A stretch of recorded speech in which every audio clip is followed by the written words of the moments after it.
Sometimes I put myself in danger, hoping to get assaulted.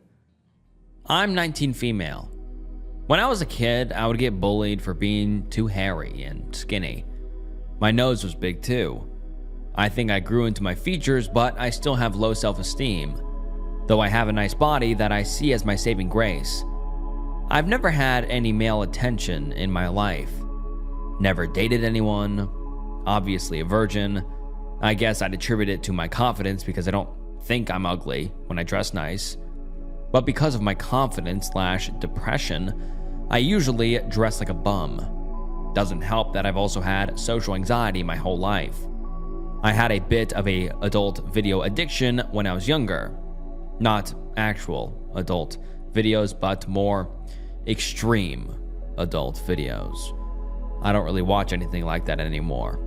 Anyway, whenever I travel someplace new, I like to put on makeup, wear something nice, fitted clothes, and walk alone late at night. Around midnight, there are usually groups of men my age out being drunk or doing whatever. And when I walk by, they leer, smirk, and mumble things to each other. Sometimes they follow me for a bit. I know there must be something wrong with me, but it just feels so thrilling. Part of me is scared I might be killed, but another part of me wants to be R-worded and violated, because wouldn't that mean I'm at least a little attractive? I know these thoughts are bad and immoral, but whenever this happens, I feel pretty. I feel wanted. Like maybe I'm not so ugly. I guess it's the adrenaline, I don't know. My self-image constantly changes. I don't know what's wrong with me. I know I should seek therapy. I don't even have any childhood trauma to make me turn out like this, but I did. I feel so gross sometimes. I know R-word is a disgusting and heinous act. I know victims suffer from lifelong pain, mentally and physically.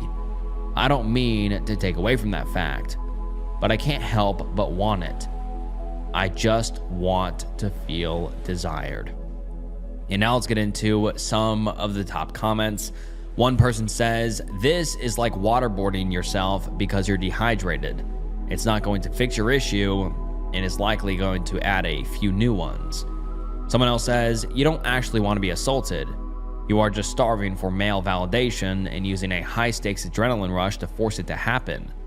There is a massive difference between wanting to be desired and wanting to be a victim. Please stop playing Russian roulette with your life just to prove yourself that you're attractive. The world is full of actual monsters who won't stop just because the thrill wears off for you." And someone responds and says this, "Sounds like you need a trusted partner. Please stop jeopardizing your life." And someone else says, "Please get therapy." And someone else says, "Girl, you deserve to feel wanted and loved without having to endure something as traumatic as R-word. One day you can experiment with more freaky things. There's no shame in that, but you will never find a partner that you can trust if you don't work on yourself first. I desperately plead you to seek therapy to increase your self-worth. You have a lifetime of pleasure ahead of you, if you do. It doesn't matter if you don't have trauma in your childhood, just go to therapy and learn how to get some self-worth. I promise you, it will be worth it." And someone else says, "Jesus Christ, just get onto Tinder. You will find plenty of male attention regardless of how you look." And then the OP makes a edit to their post and says, "Edit, I really was not expecting this to blow up. Some of the comments actually sum up my thinking perfectly, and it's a little uncanny reading about it from the outside. My parents never loved each other and married each other out of convenience. I grew up being the mediator of their daily fights, so I think my view on love has always been flawed. My parents also helicoptered me, despite the unfiltered internet access, so I never met or had friends outside of school. I think this severely hindered my social skills. I don't even know how to make friends, let alone flirt. I'm trying to work on bettering myself because I do want to change, but it's just hard. Thanks for your insight, everyone." My entire family was destroyed by one man. posted on r/true off my chest. My sister has been a nurse for the last 7 years. She and her fiance have been engaged for the past 2, and the wedding was supposed to happen about 3 months ago. However, just over a year ago, my sister had her ovaries removed after battling cancer. Due to this, she would never have been able to have children of her own. She and her fiance were devastated, but things remained okay. I spent more time with her and helped them finish renovating their house. Things were looking better. Then came their wedding. We all flew out to Jamaica for it and planned to spend a week there, while my sister and her fiance would spend an extra week there for their honeymoon. That didn't happen. 2 days before the wedding, her fiance said he couldn't go through with it. He has always wanted children, and since that was taken away from him, he didn't see himself living a happy life and calling off the marriage. Then, like the coward he is, he flew home without a word, left my sister to tell everyone. She came to my room crying and told me what happened. My wife and I just held on to her all night. The next morning, my wife stayed with my sister. The day after that, I gathered everyone and told them what happened and that the wedding was off. Both our families kind of blew up, demanding answers and trying to call the ex-fiancé. Seemed like a fight was going to break out when the bastard answered his mom's phone. He said he was sorry, and that was it. Some people went to their rooms, some went to check on my sister, and most just packed their stuff and left. My wife, sister, myself, and our parents stayed for the week, tried to keep our minds off things. We returned home and the ex-fiancé moved all of his stuff out of their house. My sister broke down. She moved in with our parents. The ex-fiancé called and basically said that they should sell the house and split the assets. My sister agreed and we're in the process of finding a buyer. Then my sister said she was going to the house to pick up a few things. She went there and committed S-word in the garage. I was the one to find her. I called 911 and cut her down. Called my wife and parents. My wife just held me. My dad was in shock, it seemed, and my mom's cries were the worst sound I have ever heard. I don't even know where my sister's ex is staying. I don't trust myself not to kill him if I see him. I know his parents are furious and disowned him basically, called him a murderer. I am inclined to agree. My sister was the happiest girl in the world, even after the cancer and its consequences. She was happy. Our first day in Jamaica was the happiest I've ever seen her. You couldn't get the smile off her face. And now she's dead and will never smile again. And the last time I've ever seen her, she was in the garage. The last time I held her, she was cold and lifeless. The last time I hugged her, she couldn't even hug back. All because of that piece of shit. I don't even know what to do anymore. I just go into work and come home like I'm on autopilot. My wife was supposed to start her last year of school this month, but went back to work instead. Can't focus on it. My mom hasn't stopped crying, and my dad hasn't said a word. This just wasn't supposed to happen. She was only 28. And now let's get into some of the top comments. One user says, I never feel sad when reading things on Reddit, but honestly, this made me feel sad. I can't say anything that'll make you feel better. And that goes for everyone on here. All I can say, though, is I'm sorry. Honestly, I can't even begin to think what I would do if I was in your shoes. Feel bad for your mom. I've heard my mom cry a few times. Saddest sound there is. My condolences to her. Sorry for your loss. And someone else says, there are no words that will make this right. Every time will only do so much. My condolences to you and your family. Stay far away from the ex, because putting hands on him might just lead you to being locked up for your parents, and they don't need the additional pain. May you find some peace, internet stranger. I am certainly rooting for you. And this is the one and only post the OP has ever posted. I am a intimacy deviant. I am a predator. I should be dead, but I'm not. I don't know why I haven't committed S-word yet. Hello. To these unfortunate enough to be interacting with me today, I'd like you to know what you're getting into before you start responding to me or read this post. I am a intimacy deviant. I'm into many taboo, putting it lightly things, including, having intimacy with animals, being a predator, and more. I don't know what's wrong with me. I don't know why I like those things. I can speculate all that I want, but I can't pinpoint it. I'm not asking for people to make being a predator legal. I'm not asking for people to make having intimacy with animals legal either. All I want is someone to help me. I'm addicted to adult videos, and my life is an entire joke. I have a lot of attention, but no love. I have a lot of friends, but no close relationships. Failure, rejection, and just looking in the mirror every day kills me. It turns me to deep, dark, disgusting rabbit holes and newer, more horrifying adult videos and all that terrible stuff. And it all makes me feel good. It's like a drug to me. I'm honestly terrified of myself. I'm terrified of my ulterior motives that even I'm not sure about. It feels like there's another me, subliminally controlling the real me.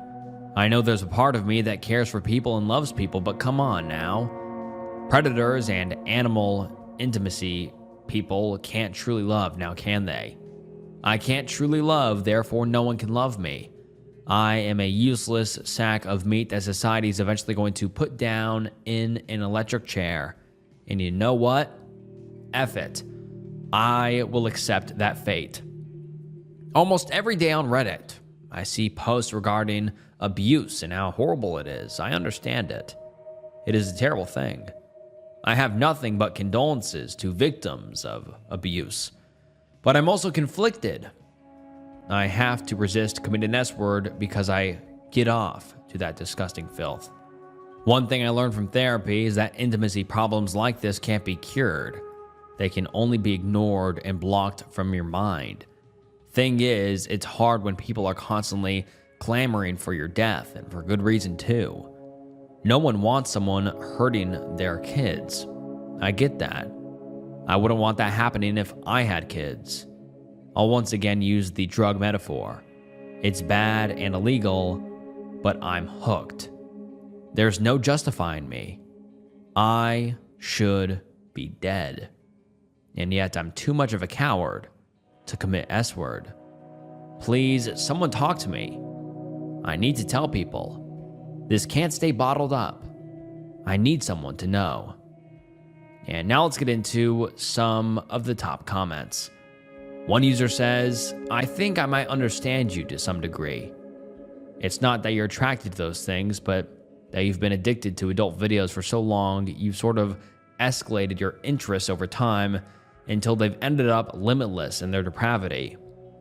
I don't know if this is the case for you, but maybe you just need to search for other legal forms of depravity. And the OP responds and says, thanks for the feedback. I think that's pretty much right. I am effed up. I've been effed up. But I can't change myself. That's my problem. I would give my lung to someone if they promised I could be someone else. Another user says, I'm sorry to hear this. I can't say I've been in your position. I'm certainly not condoning your thoughts, but thankfully, they are just that as of right now. While it may seem bleak, there may be hope. The first step to solving a problem is admitting it exists, which you already have done. You are not rationalize it or making excuses. You admit that you have a problem. For that, I applaud you. The next step, though, is seeking help. I'm honestly not sure how to go about this because many psychiatrists are unwilling to work with people like you, despite the fact that they very well may be protecting children in the future. I would highly recommend you talk to a therapist. It sounds like there may be other underlying issues at hand. And the OP responds and says, yeah, I've seen therapists. They're great people, really. I can talk to them and all that stuff, but the reason I'm putting this here is because I don't want them being alerted that I want to commit S-word. It's not like I'm going to do it anyways. I can't hold a butter knife without feeling extremely hesitant and shaky. And then one commenter gets into a long paragraphs of stuff that I don't understand and I'm not going to read. But the OP then responds and says something terrifying. The OP says, I don't know. I just feel like that entire line of thinking is a bit sideways. And he says here, I'm literally a threat to children. You wouldn't want someone with a fantasy of crashing cars drive your car, would you? And that haunts me. I mean, he just says it straight up. I mean, obviously, the main post, he says it straight up as well, but just for him to say it so bluntly, I am literally a threat to children, is terrifying. I mean, like, just saying that sentence feels wrong. And this guy typed it out. And I mean, this is the last post the OP has ever posted on his profile. Oh my God. I really hope this OP just got into, therapy right away, because if not, what he could have done or has done is terrifying. I mean, like, I'm just being completely honest here. And this was posted 9 years ago. Who knows where the OP is now? We just have to hope and pray that he was able to, restrain himself and get into some therapy that specializes in this sort of stuff. But, oh boy, it's so scary how people are out there. I mean, like, how people out in society that we pass by every single day are people like this. I mean, that is so scary. That is so scary for people. He literally just said, I am literally a threat to children. That is terrifying. That is so scary. It's mind-blowing how people like this exist. And also, not to mention, he also enjoys watching animals and humans do things intimately. I mean, this guy is just a threat to society, and who knows where he is now. But, it's just scary to think that people out there are like this guy, and they just walk free on the streets. I am pregnant, and my husband has been sleeping with my mother. Originally posted to r/true off my chest. Hello. Several friends of mine and relatives follow my main Reddit account, so I've made a new one to avoid creating more drama. I, 26 female, have found out my husband, 30 male, is having intimacy with my mother, 52 female. I honestly don't know how to react. I'm 4 months pregnant, and I'm trying not to stress since it's bad for the baby. I honestly had suspicions about my husband cheating. When I announced my pregnancy, he seemed happy. Over the moon, actually. He was kissing me and telling me how lucky he was to have me, but now he changed. About 2 weeks after my surprise announcement, he stopped hugging me and kissing me like usual. He stopped eating the meals I'd make for him after work and said he already ate some fast food or something. I also noticed he had changed his lock screen, which was a picture of us. Not sure if that meant anything, to be honest. I found out 3 days ago. I went through his phone while he was in the shower and found text messages, videos, pictures. I'm sick to my stomach thinking about what I saw. I saw pictures of my mom in lingerie, and he was replying with pictures of his junk, saying he was turned on. I even saw a message of regret. He had said that maybe they should stop since he didn't want to hurt me, but my mom said I wouldn't get hurt as long as they kept it all a secret. But what angered me the most was the message she sent a few days ago. I'll quote it here so anyone reading this can get an idea of how serious their affair is and has been. Quote, "I love you so much, more than you think. You've helped me through the passing of my beloved ex-husband, and for that I truly thank you. I know it is hard for you to keep a secret like this. For me it is too. I love my daughter with all my heart, but she will have to accept eventually that love is love and that the heart wants what it wants. Our hearts want each other. I thought that ever since my husband died, nobody would ever love me because I'm just an old woman. But you have shown me to love myself and made me feel young and attractive again. Let's keep having fun and cherishing each other."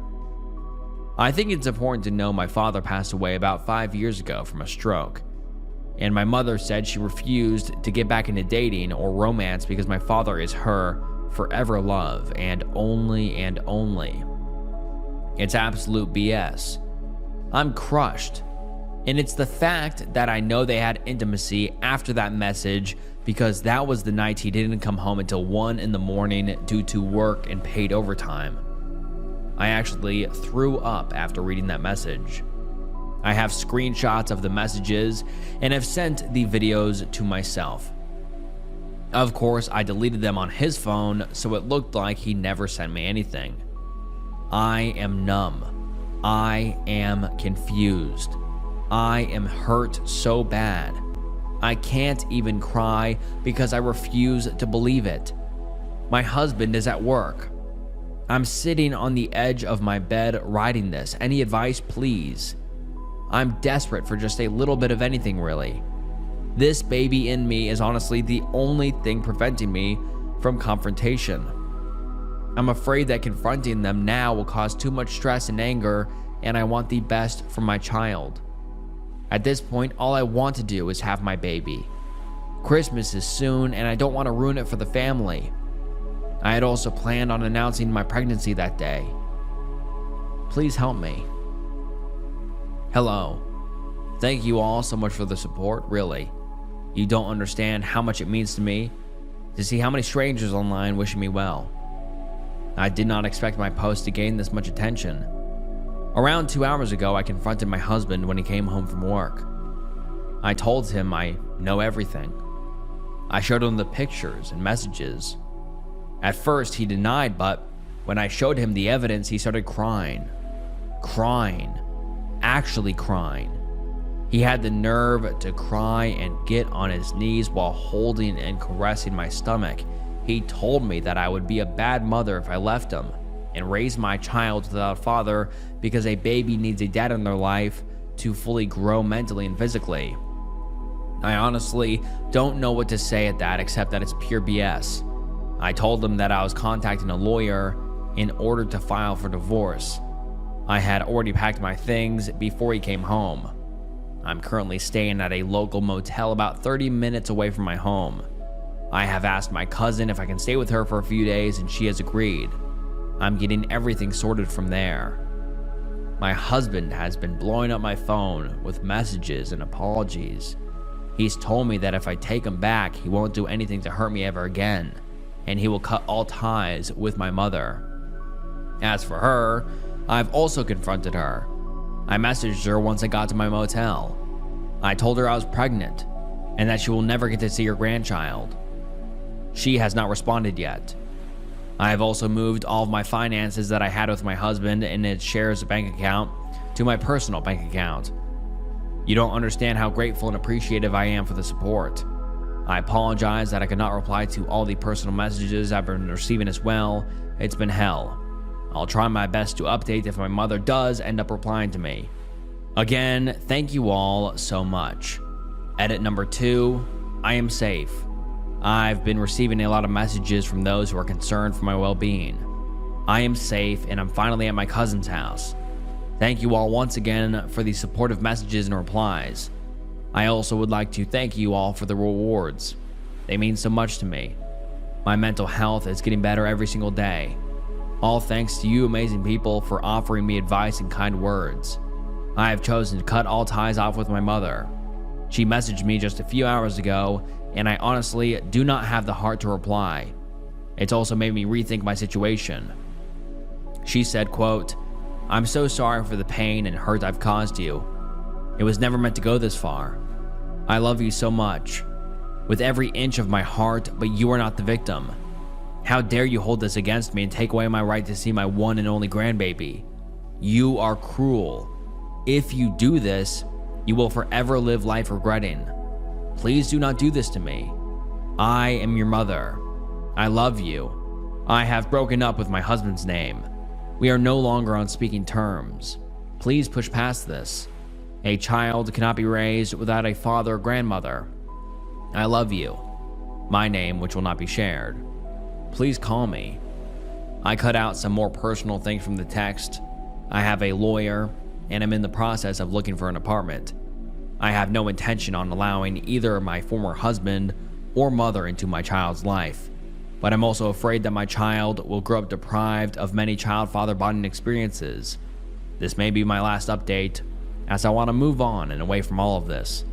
As for my husband, his messages have gone quiet, which I'm thankful for. My cousin has been helping me through this and is currently the only family member other than my mom and husband who knows about the affair. I'm very appreciative to all the support. I hope you all have an amazing holiday. And now let's get into some of the top comments. One user says, "Contact a lawyer, organize your finances, map out a game plan. If there is someone you can trust, maybe move in with them. Don't keep this to yourself. Once you know what you're gonna do, leave or kick them out, let everyone know what has been going on. Do not let them get away with this." And someone else says, "No parent can confess to loving their kids so much and turn around and do this to them. Sorry, but her actions are selfish, disgusting, and a total betrayal to her family. Your husband or sperm donor at this point is just as bad. You need to take care of yourself and your baby first. You two are the only ones that matter in this. Those two deserve no loyalty. Talk to a lawyer and find out what your rights are. Start to get your ducks in a row to take care of yourself. Then spread it far and wide what treacherous people your mother and your husband are." And we have never heard from the OP ever again.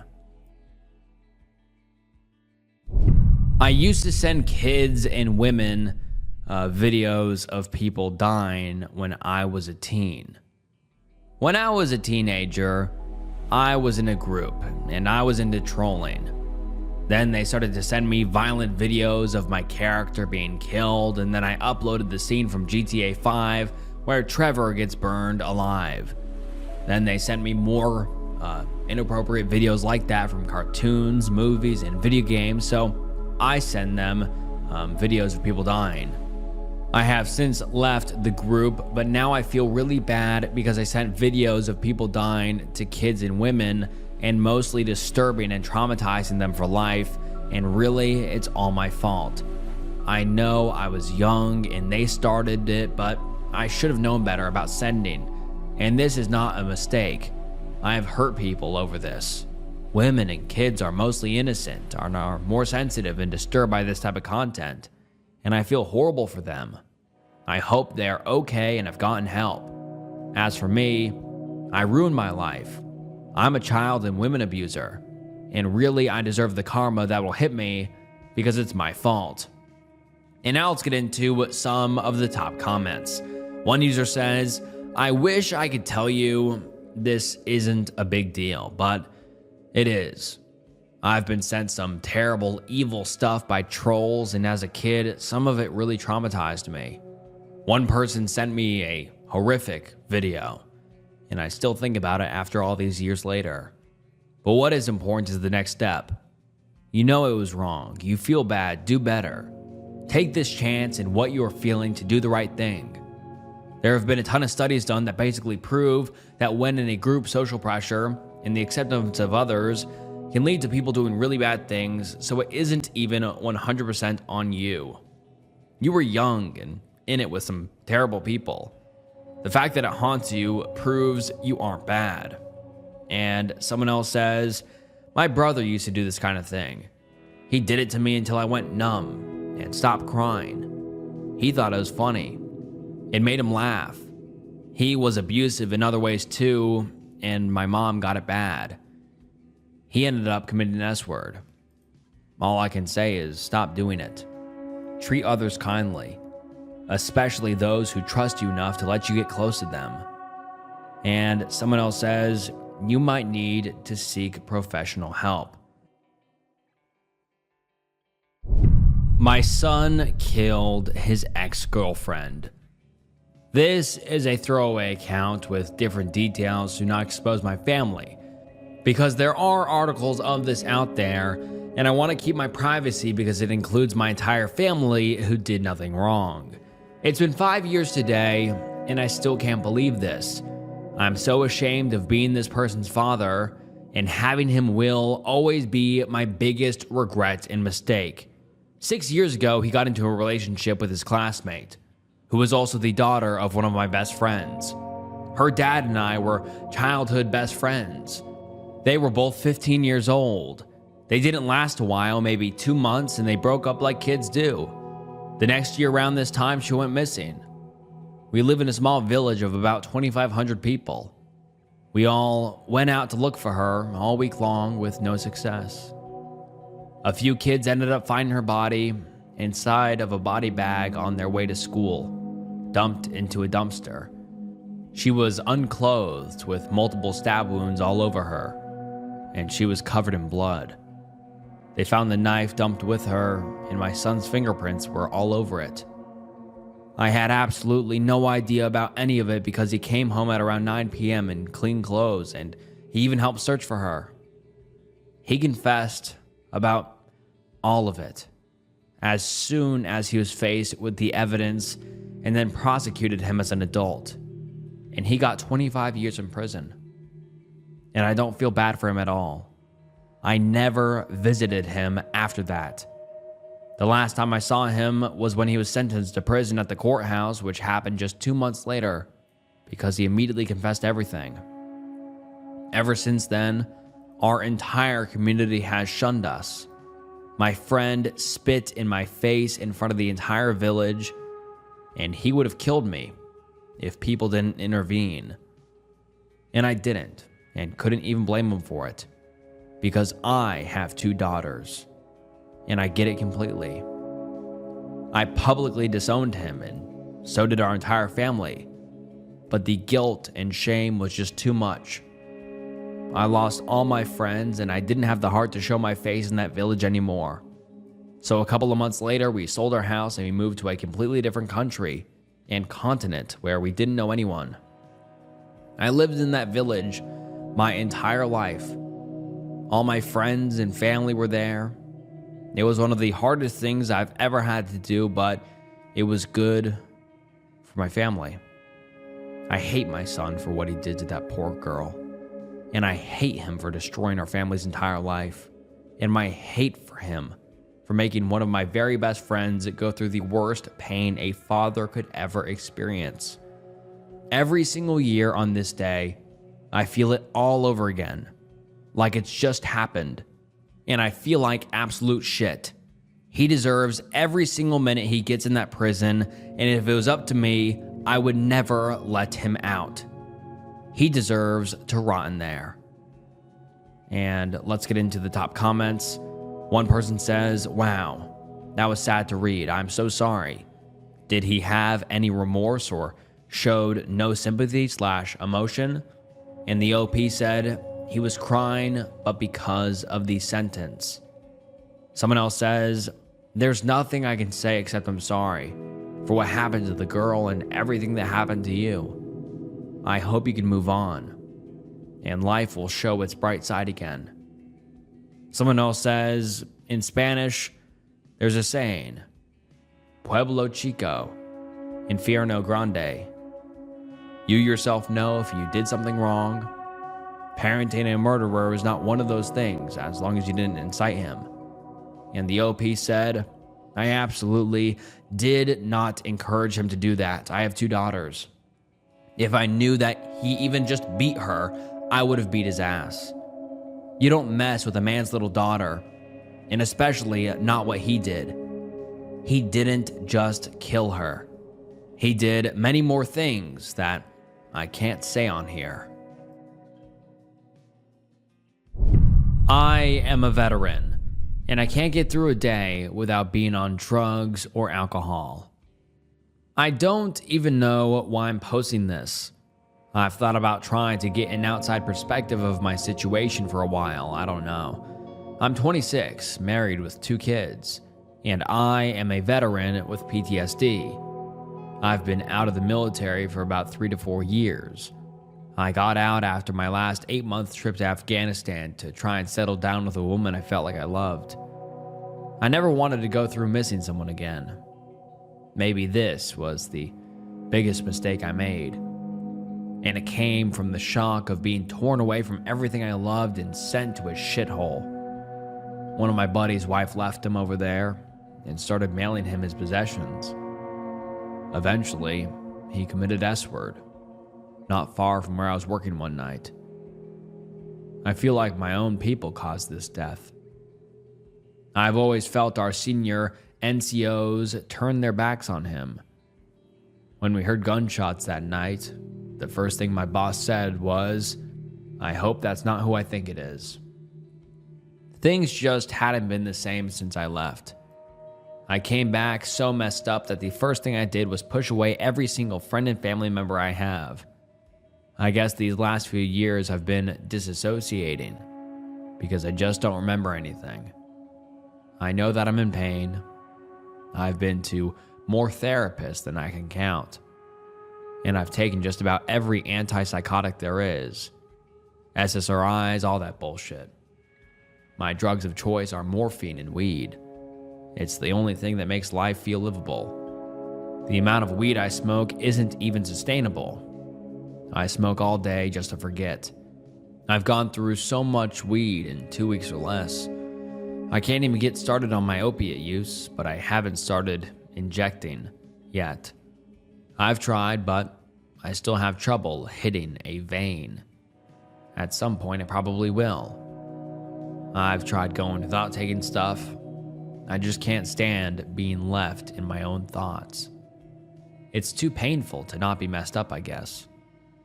I usually detox from opiates every single month after I run out of morphine. When I do, I just smoke as much weed and drink as much as I can. I just lose my shit if I have nothing to take. Alcohol is my last resort when I'm out of everything else. I feel like I've made so many mistakes. I dream of just taking off and starting a new life somewhere in China or Taiwan, teaching English and forgetting everything here. A big part of me feels like only a major dramatic change would help me not feel this way anymore. Even my marriage, I'm starting to regret, because I realize I'm just not happy. If I were, maybe I wouldn't need to medicate like I do. I love my kids though. They are what keep me going. But even that, it's only just enough to keep me going. I grew up a effed up life, poor ass welfare family bouncing from projects to projects. Brothers finding needles in the yard and bringing them in. My brothers getting robbed for our groceries. Way too much to go over. I have faced adversity before. I just don't know how I'm supposed to keep going or ever get to the point where life is just livable. I don't know how normal people get through the day because I just can't imagine it anymore. I know I need a hobby, something to take my mind off of using, but since I left the military, I just have no fulfillment anymore. Nothing will ever be the same, and I sometimes still feel like I'm mourning pretty hard. I don't really know what to do or how to get better. I don't think rehab or anything inpatient would help me until I figure out and address what's driving me to be this way. Not to mention I couldn't afford it. I don't know how to live life anymore. I still feel like this is something getting worse and worse, and I don't have a clue how to address it. I'm not happy or fulfilled at home, or anywhere for that matter. What good would quitting do except drive me crazy? The VA is no help. They're more useless than anything. I've been down that road. I'm willing to listen and take advice, especially from those who might have been in and overcome a funk like this. I feel like I'm slowly dying, and my life is passing me by. And now let's get into some of the top comments. One user says, unless you're cool with your kids one day finding you dead, OD'd, you have to find your own inner motivation to get well again. Why do you think rehab won't help you? People go to school for nearly a decade just to solve problems like yours. And you're just gonna blow that off? There are doctors who have been fixing these kinds of problems since before you were born. Find one with a good reputation and follow their instructions to the letter. It's a simple equation. I feel like shit plus follow doctor's orders equals I don't feel like shit anymore. It might take time and effort, but the thing about hitting rock bottom is there's nowhere left to go except up. Confessions of a serial cheater. Nothing in this post is intended to excuse or minimize what I have done. I am climbing my way up from rock bottom, and I just want to tell my story. For the entirety of my adult life, I have sought validation through intimacy. I grew up chubby, homeschooled, and Catholic in a small town in Alaska. I was one of 8 kids, raised by a mom who did her best and a dad who was cruel when he wasn't absent.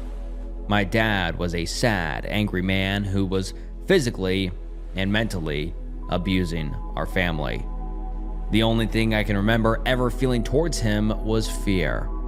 He often commented on my weight and belittled me for being more of a shy, creative, nerdy kid. But he isn't the villain of this story. I am. As I entered adulthood, I started getting attention from women. My Catholic guilt kept me from trying anything intimate until I was 18, but once I started, I never stopped. I bounced between intimate partners for years without committing to a relationship because it allowed me to justify my multiple partners without feeling like a cheater. But I still lied to them. I told them they were the only one or downplayed / minimized my relationship with other women. It was never about the intimacy. It was the validation I felt from being chosen. The feeling of someone wanting me, choosing me, being attracted to me, sometimes even loving me. I didn't feel like the overweight, scared child I once was. It was a maladaptive coping mechanism that I reinforced year after year. It was the only way I knew how to get that need met. When I was 26, I met an incredible woman. Let's call her Jane. And things started out as casual as any of my previous relationships. Neither of us went into seeking anything serious, but as time went on, we fell in love. I committed to a relationship with her, but I hadn't really. I still had an ongoing intimate relationship with someone else, which Jane discovered fairly quickly into our relationship. I ended things with the other woman, but I downplayed the situation to Jane. I told her just enough of the truth that she'd forgive me. I genuinely believed at the time that I'd be able to be only with Jane. I wouldn't need anyone else because I loved her. I told myself I'd never cheat again and I'd be a good and loyal man from now on, and I could just put it in the past. What a stupid, selfish fool I was. I started off my relationship with a lie. I was faithful for a long time after that. How long exactly, I can't remember. But there was always this underlying shame whenever I was with Jane. And because I started the relationship with lies, it only got easier to lie. That craving for validation never went away, and I eventually cheated again. I had all the love and validation anyone could ever need with Jane, but in my effed up brain, it somehow felt more honest with someone new. As if my partner was obligated to tell me I'm good enough, whereas someone new was not. So I believed it more. I didn't believe the woman I loved when she said I was good enough because she loved me too much. Isn't that the most pathetic thing you've ever heard in your life?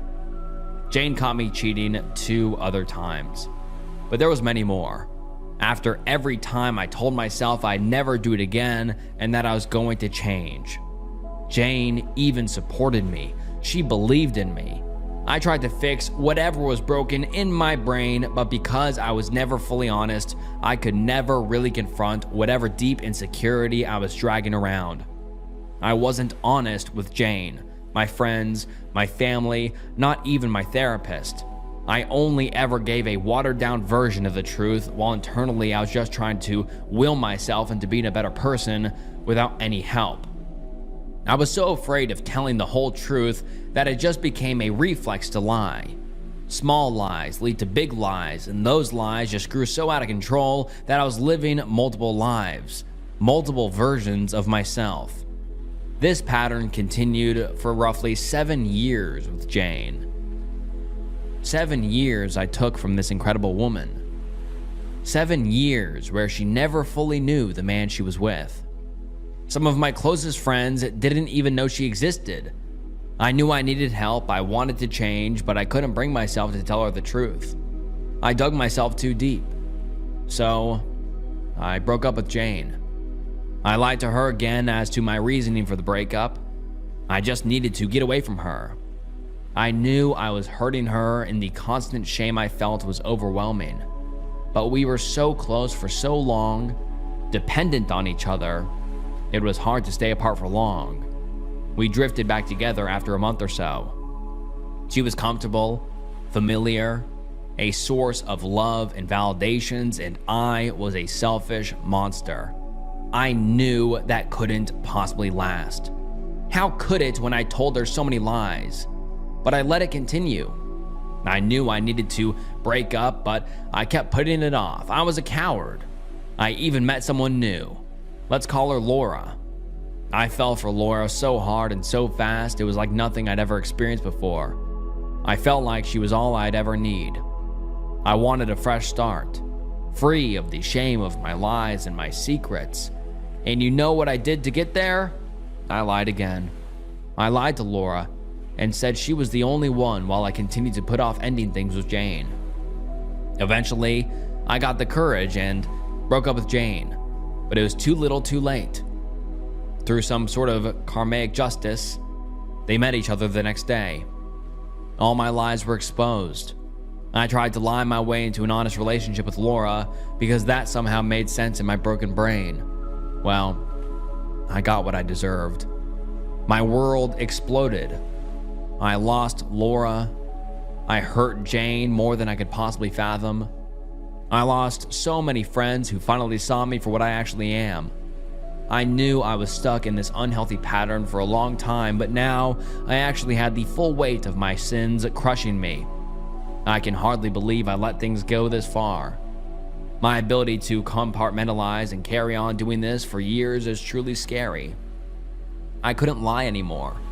I told everyone everything. For the first time in maybe my entire 33 years of life, I was honest. I didn't just confess to Laura and Jane. I confessed to everyone. I told my mom, my friends, my siblings, my therapist, the nurse who scheduled my appointment, anyone I could about all the pain I had caused. I realized just how distant I have felt from all of them for years because I was always hiding some part of myself.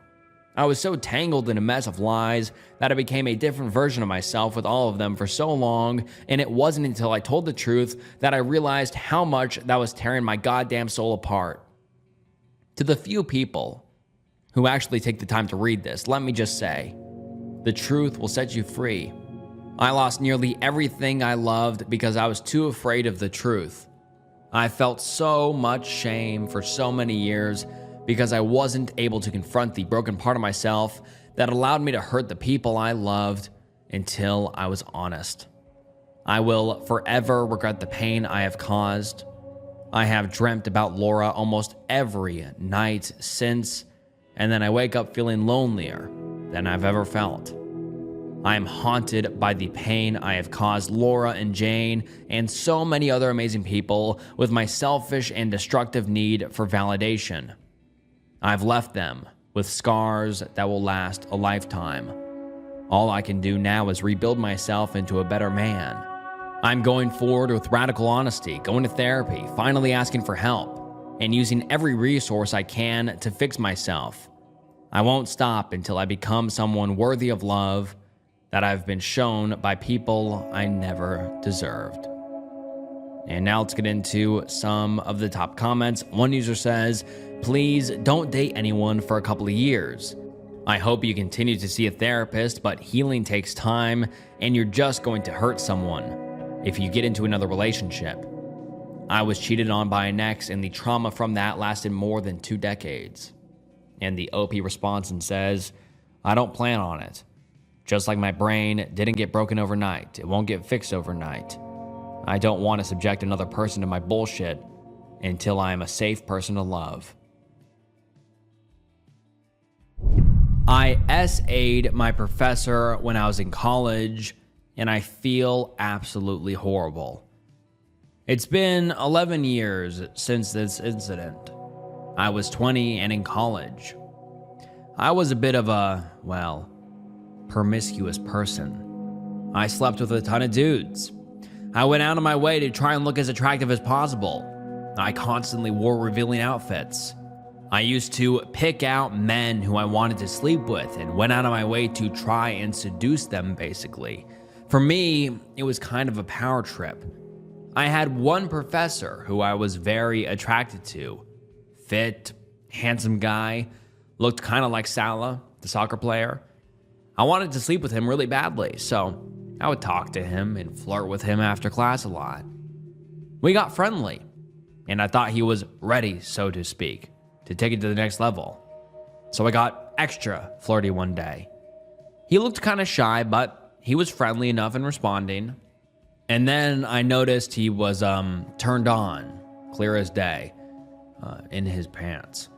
I don't even know what came over me, but I just smiled at him and put my hand up his shirt so I felt his abs.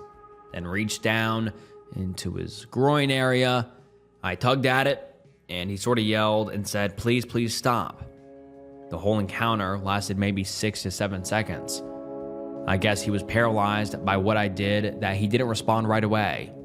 I wasn't even looking at his face until then. But when I did, he looked horrified. I don't know why I just automatically assumed he would be into it, but he looked really red in the face and terrified at what I just did. I just said I was sorry, and then I left his office. I finished the class, but I never looked him in the eyes again. His face after I did that still makes me feel horribly guilty. I could tell he was visibly shaken by what I did. It feels even worse because I didn't merely just touch him over his pants. I fully reached down and grabbed the whole thing. I wouldn't end my promiscuous phase yet, but I definitely slowed down. At 21, I found my current husband, who I married at 23. I have 3 kids now, so I am basically a full-time mom. My husband has zero idea what I did, nor will I ever tell him. And now let's get into some of the top comments. One person says, that's a good way to ruin a man's life. And someone else says, you should feel horrible about it. Carry that weight all the way to the grave, to be honest. When you stop feeling bad about it, you've stopped acknowledging your fault. I physically harmed my nephews and I deeply regret it. This isn't one isolated incident. This was several. I'm younger than my sister by 14 years. She had her first son when I was 5 years old and her second son when I was 7. She lived with me and my parents for the majority of my childhood, and so did my nephews. My parents were very neglectful, and so was my sister. Taking care of my nephews was my job almost immediately. When I was 12, I was forced to share a Jack and Jill style bathroom with them. They'd stay up all night screaming, yelling, and jumping around. They would sneak into my room and steal my things, and my parents didn't do anything about it. It got to the point that I was sleep deprived, juggling school, kids, and my parents' expectations. If they'd get too loud and wake me up, I'd threaten them. Eventually, it led to hitting. At some point, I realized what I was becoming and what I was doing and tried to distance myself from them as much as I could. I know I hurt them and I did irreversible damage. I will never forgive myself for that. I don't expect them to ever forgive me either. It happened again when I was 18. I had a full-time job and my sister moved back in with us. I was trying to get my own apartment, but all my money and time outside of work was spent taking care of kids that were not mine. I was expected to take care of them full-time, as well as take care of the house while my sister sat back and relaxed. I snapped. I hit them when they talked back to me more than once. I know their mother did it too. I took the first chance I had to move away and have stayed away since. I've personally given them so much trauma when they needed me the most. I don't ever plan on having kids of my own. I can't trust myself to not repeat my mistakes. I'm a monster. I hate that version of myself, and I will regret harming them until the day that I die. I love them so much, and I hurt them so badly. I'm 32 now. The only person I've told about this is my husband. He's tried to console me, but I know I don't deserve it. I feel guilty for even letting him try to comfort me. Update. It's been an emotional roller coaster, but for those interested, I reached out to them via email after consulting my therapist. They accepted my apologies and things are good. We've been playing video games together in our spare time the past couple of days, and I'm really enjoying the time we've spent with them. They have already gotten therapists and are refusing to let me pay for anything. I've set aside a portion of my savings for them, so if they're ever in a bind, I can help them financially. I will be helping the oldest welcome their little girl into the world in August, and I couldn't be more excited. I still don't plan on having children of my own, but I'm looking into going to school to become an elementary teacher, my dream job. Thank you so much for all the kind words. I truly never expected so many people to be kind to me. It means the world, and it's definitely changed my life for the better. And now let's get into some of the top comments. One user says, "You're not a monster." As others have said, the fact that you feel guilt and remorse. Did everything possible to remove yourself from the situation to prevent it happening again, and recognize your weakness and your fear of having your own children is proof of this. You made a horrible mistake and should feel guilty, but you do. So you're human, not a monster.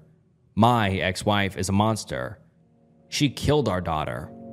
Has never apologized to anyone. Has never accepted responsibility for her actions. Makes every attempt to destroy her mother's life, who cared for our daughter during the tiny amount of time she lived after being shaken while I was in the army, and she was in prison. That's a monster. Try to make amends. Apologize to your nephews. Tell them how you feel. Make them aware you're available to them and be accepting of their response. Even if they tell you to go F yourself, that's their right.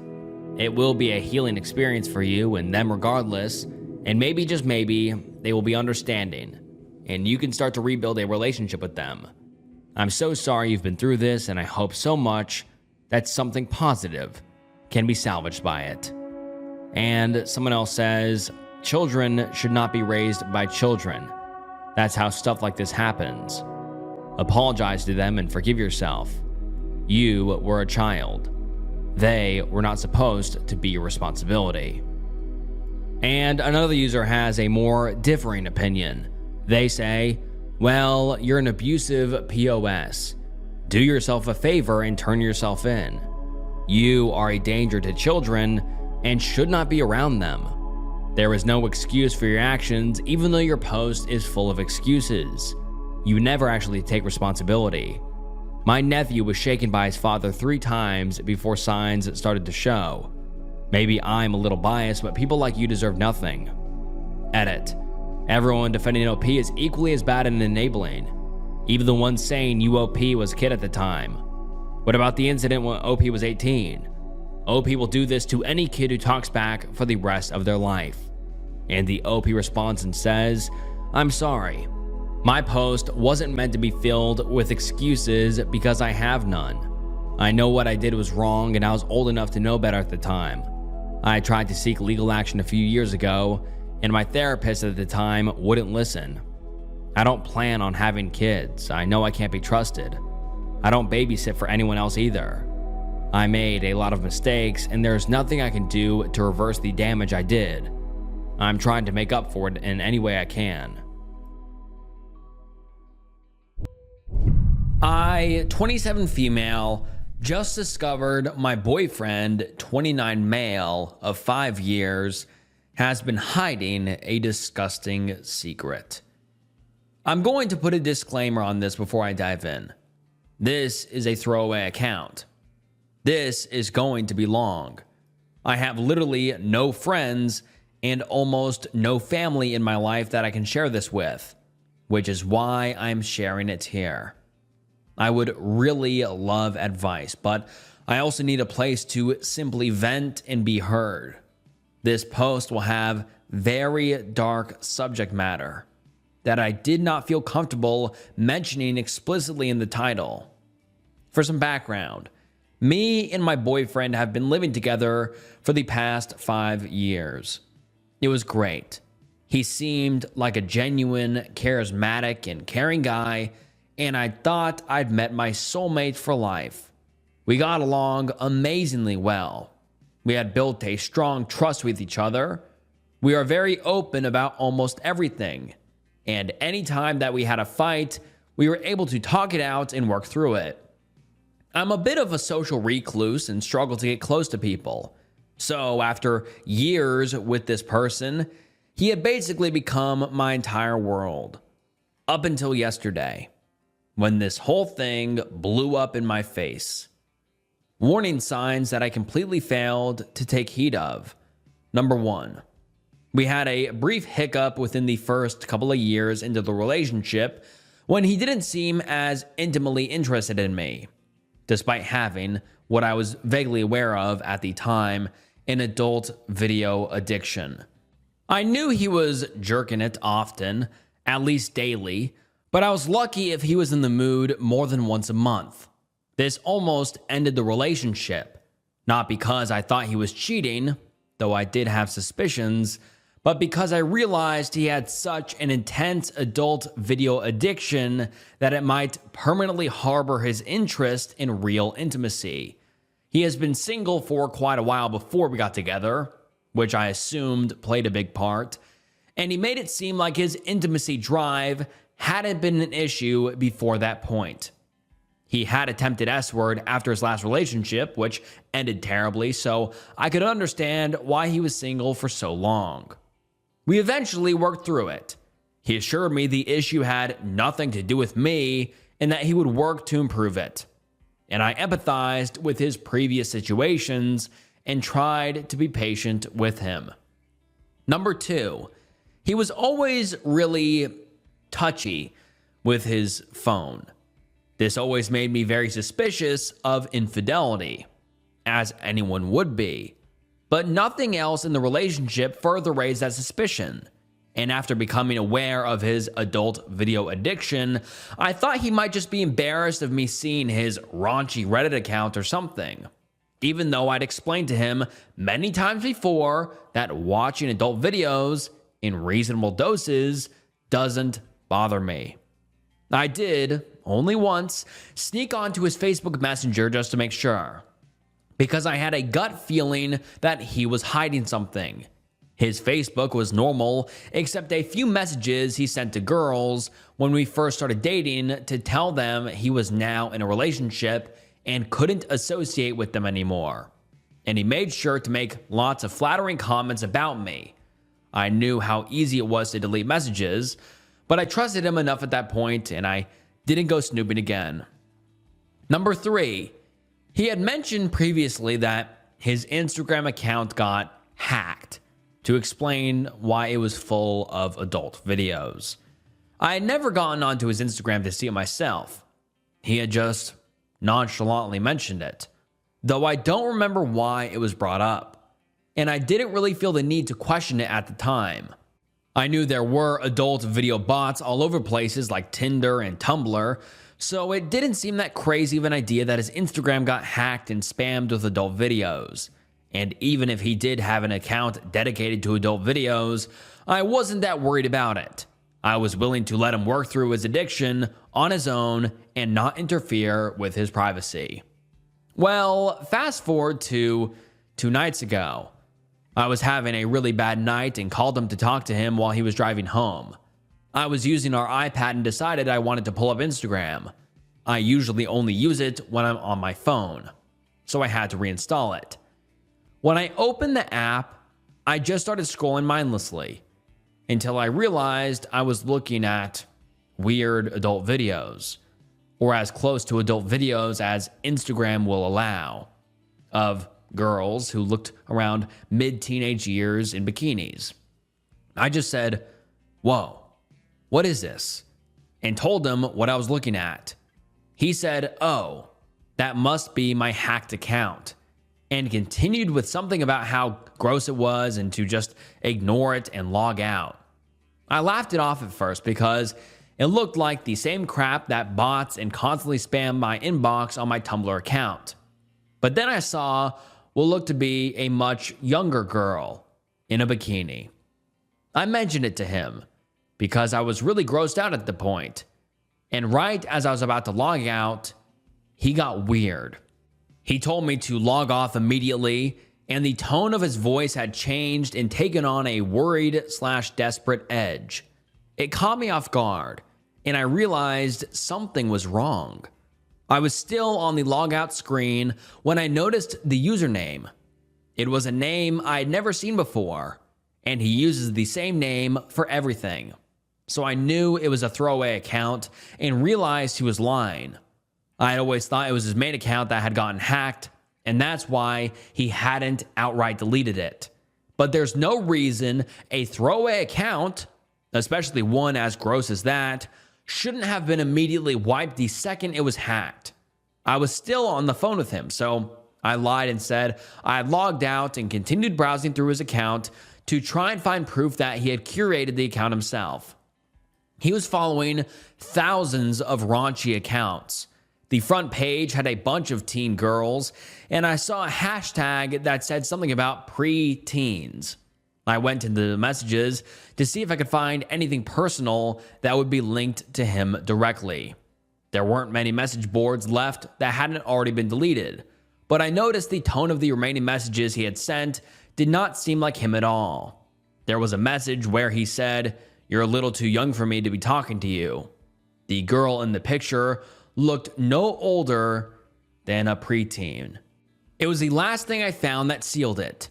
A video he had sent of him jerking it to a picture of a young-looking, possibly underage, but I couldn't tell, girl's face on the iPad I was actively using, and finishing all over the screen.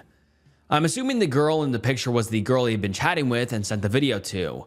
I recognized the background in the video, so I knew it was him.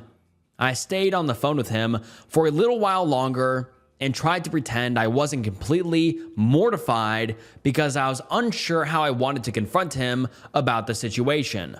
I was planning to wait until tomorrow to bring it up.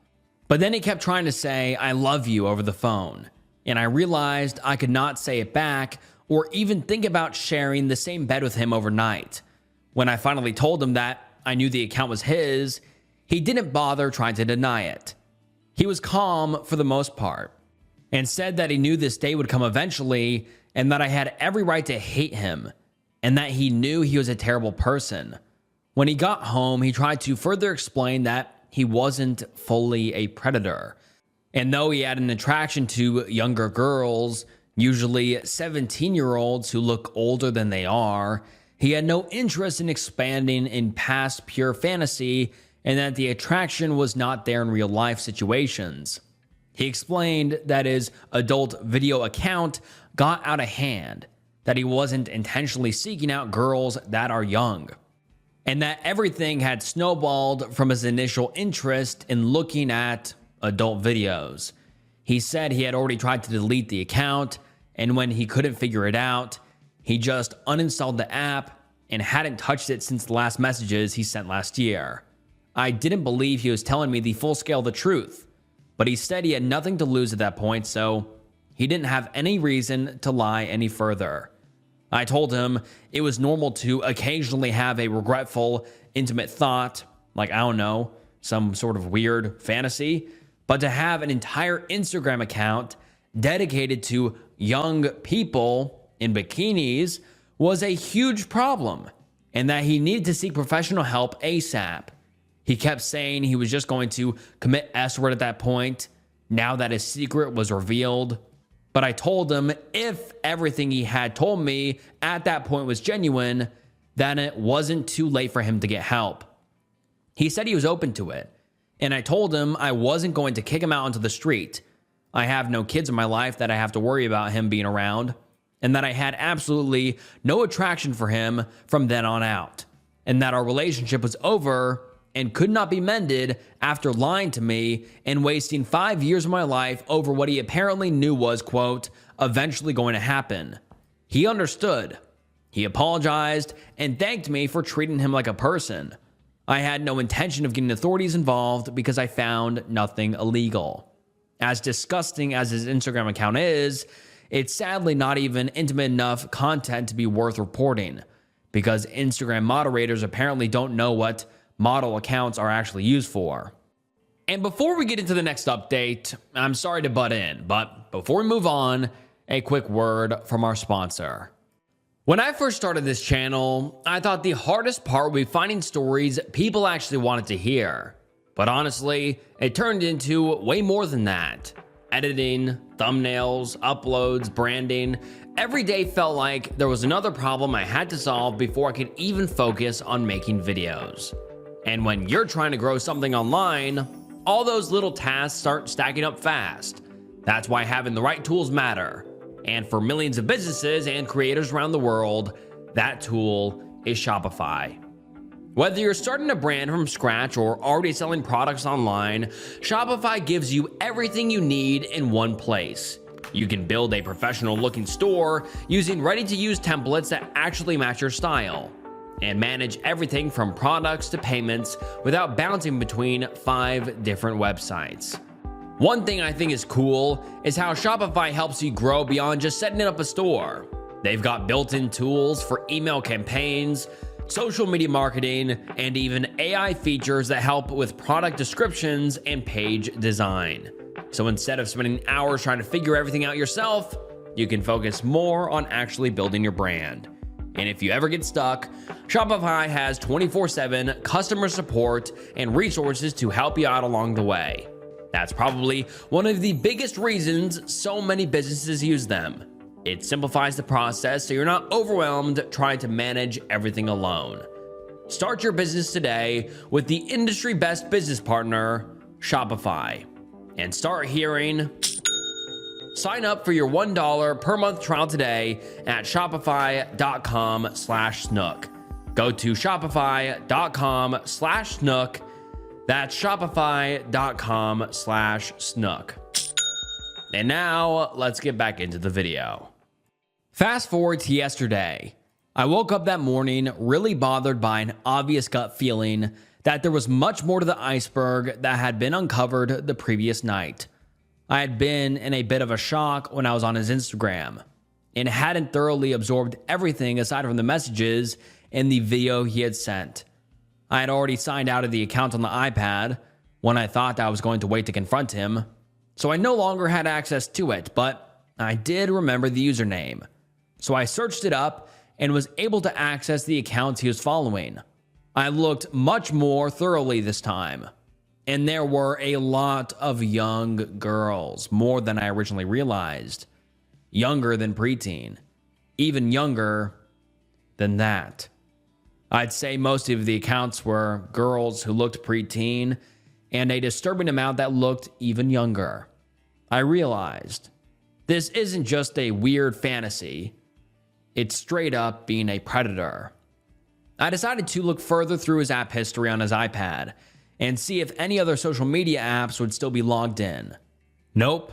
And I found suggestive looking live stream apps that I'm not sure what they are, but they worry me. I moved over to his PC while he was at work. Nothing abnormal had been left in his browsing history, and all websites were logged out except Facebook.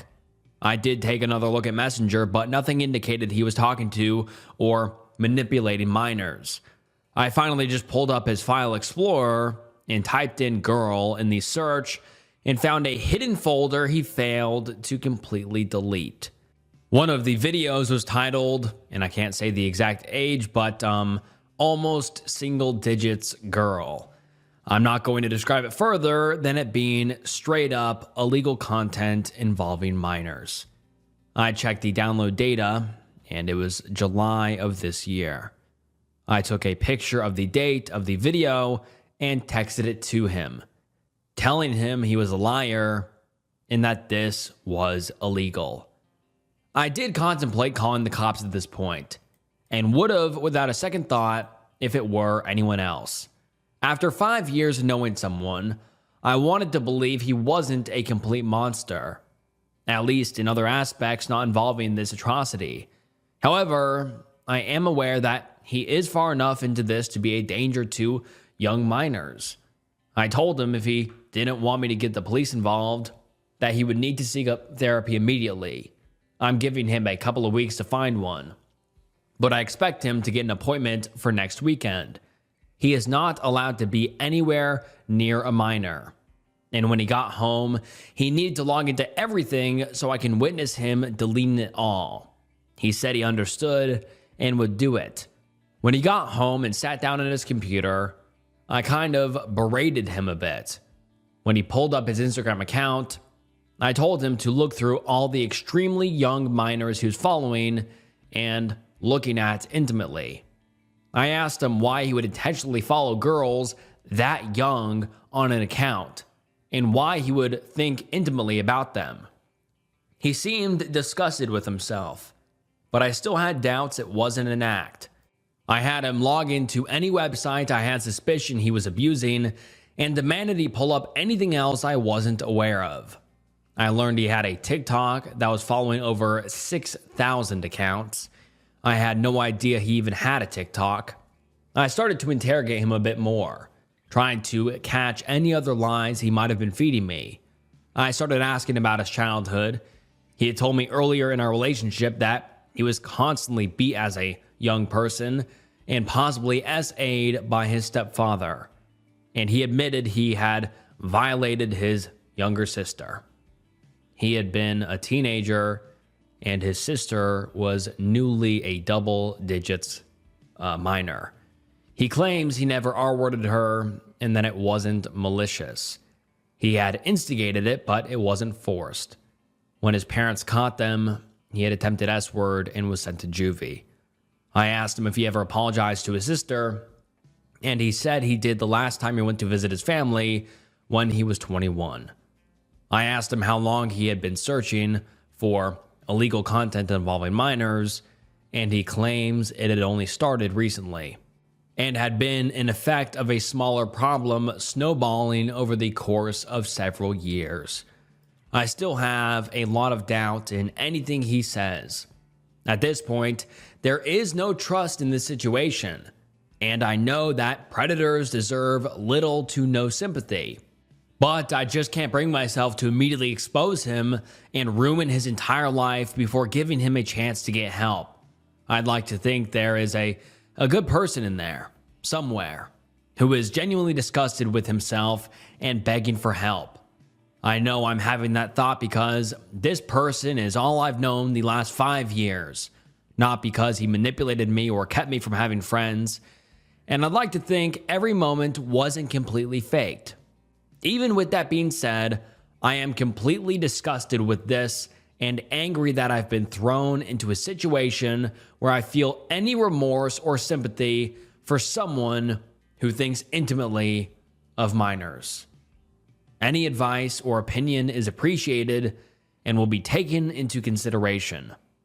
This isn't a typical situation, so I hope most of you won't have any personal experience in this to give thorough advice, but I just need an idea of what to expect, what precautions I should take, and if I'm being completely crazy or not.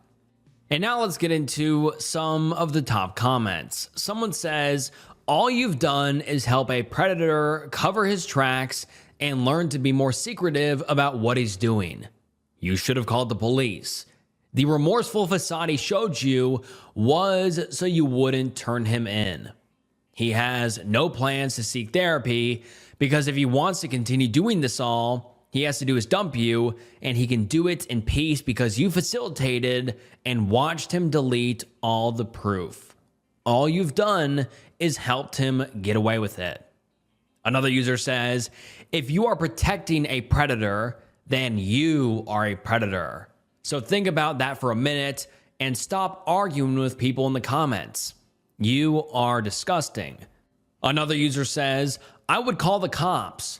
It's not your job to fix this man or prevent his S-word thoughts. It's not on you. This is on him. He lied to you for years. These are minors. I'm disgusted. You should call the cops. Absolutely. This has likely been going on for longer than 5 years.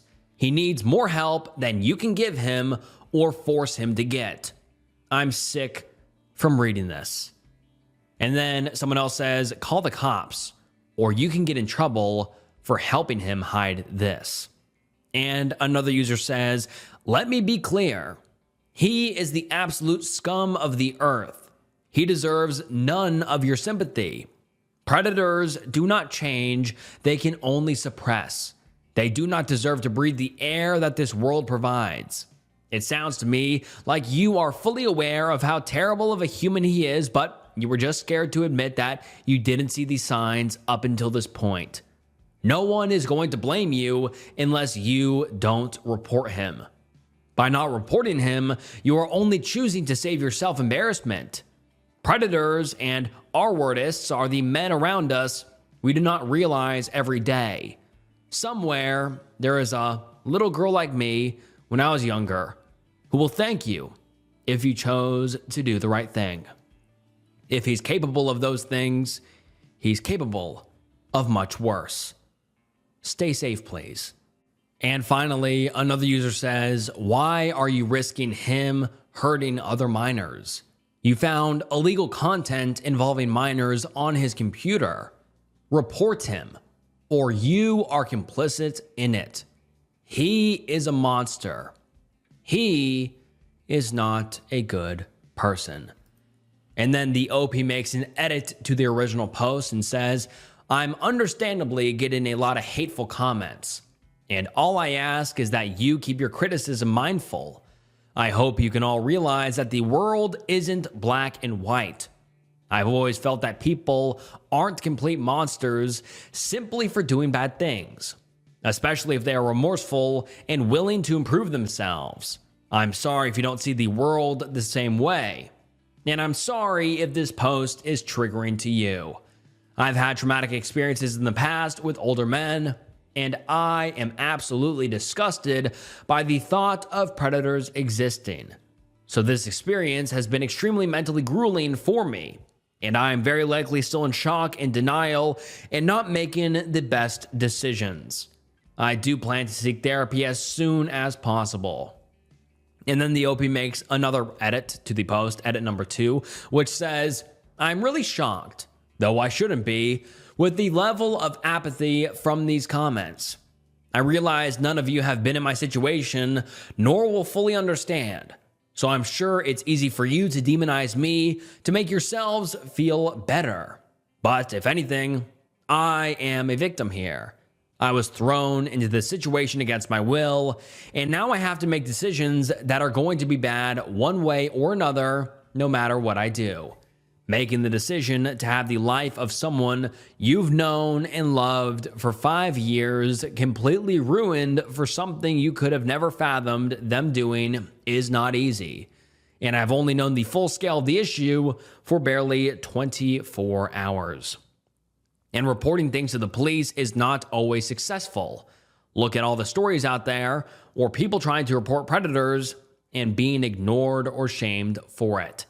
For those trying to convince me I'm a criminal now for forcing him to delete his stuff, I did what I thought was right in the moment. I didn't make him delete it to cover up, as I didn't think it was necessary to immediately get the authorities involved. And his computer can still be scanned anyways, so I don't see why it matters. I did it because the thought of having that stuff in my house disgusted me, and I wanted to further shame him for ever having downloaded it in the first place and make sure he did not have access to it. The entire thing disgusts me, and the thought of being associated with someone who could even think of doing these things is mortifying. It's also easy for people to say what I should and should not do when they aren't actually in my situation and don't have to deal with the life-altering ramifications.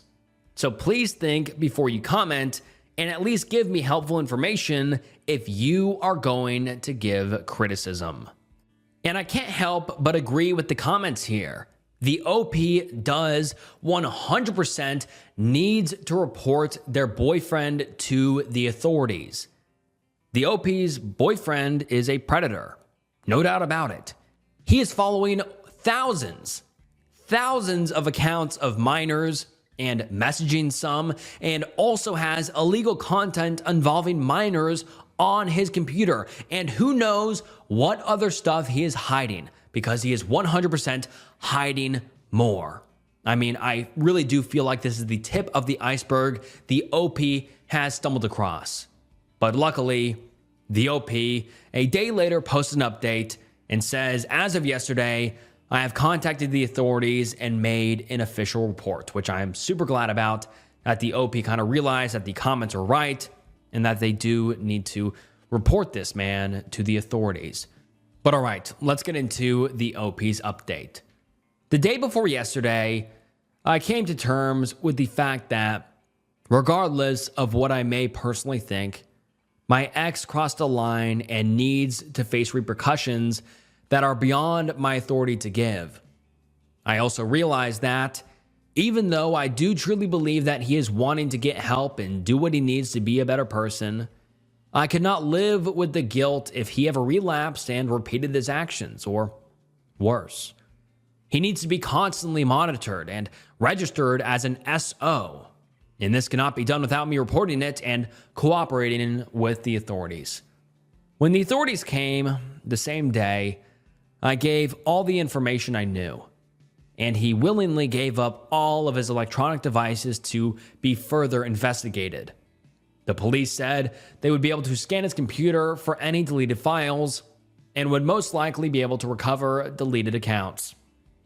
The officer I spoke with seemed understanding of my initial reaction to the situation, though I'm not sure if there will be any consequences further into the investigation. He has come to terms with the fact that he will likely face jail time and lifelong punishments for his actions, and he is not going to fight a guilty charge in court.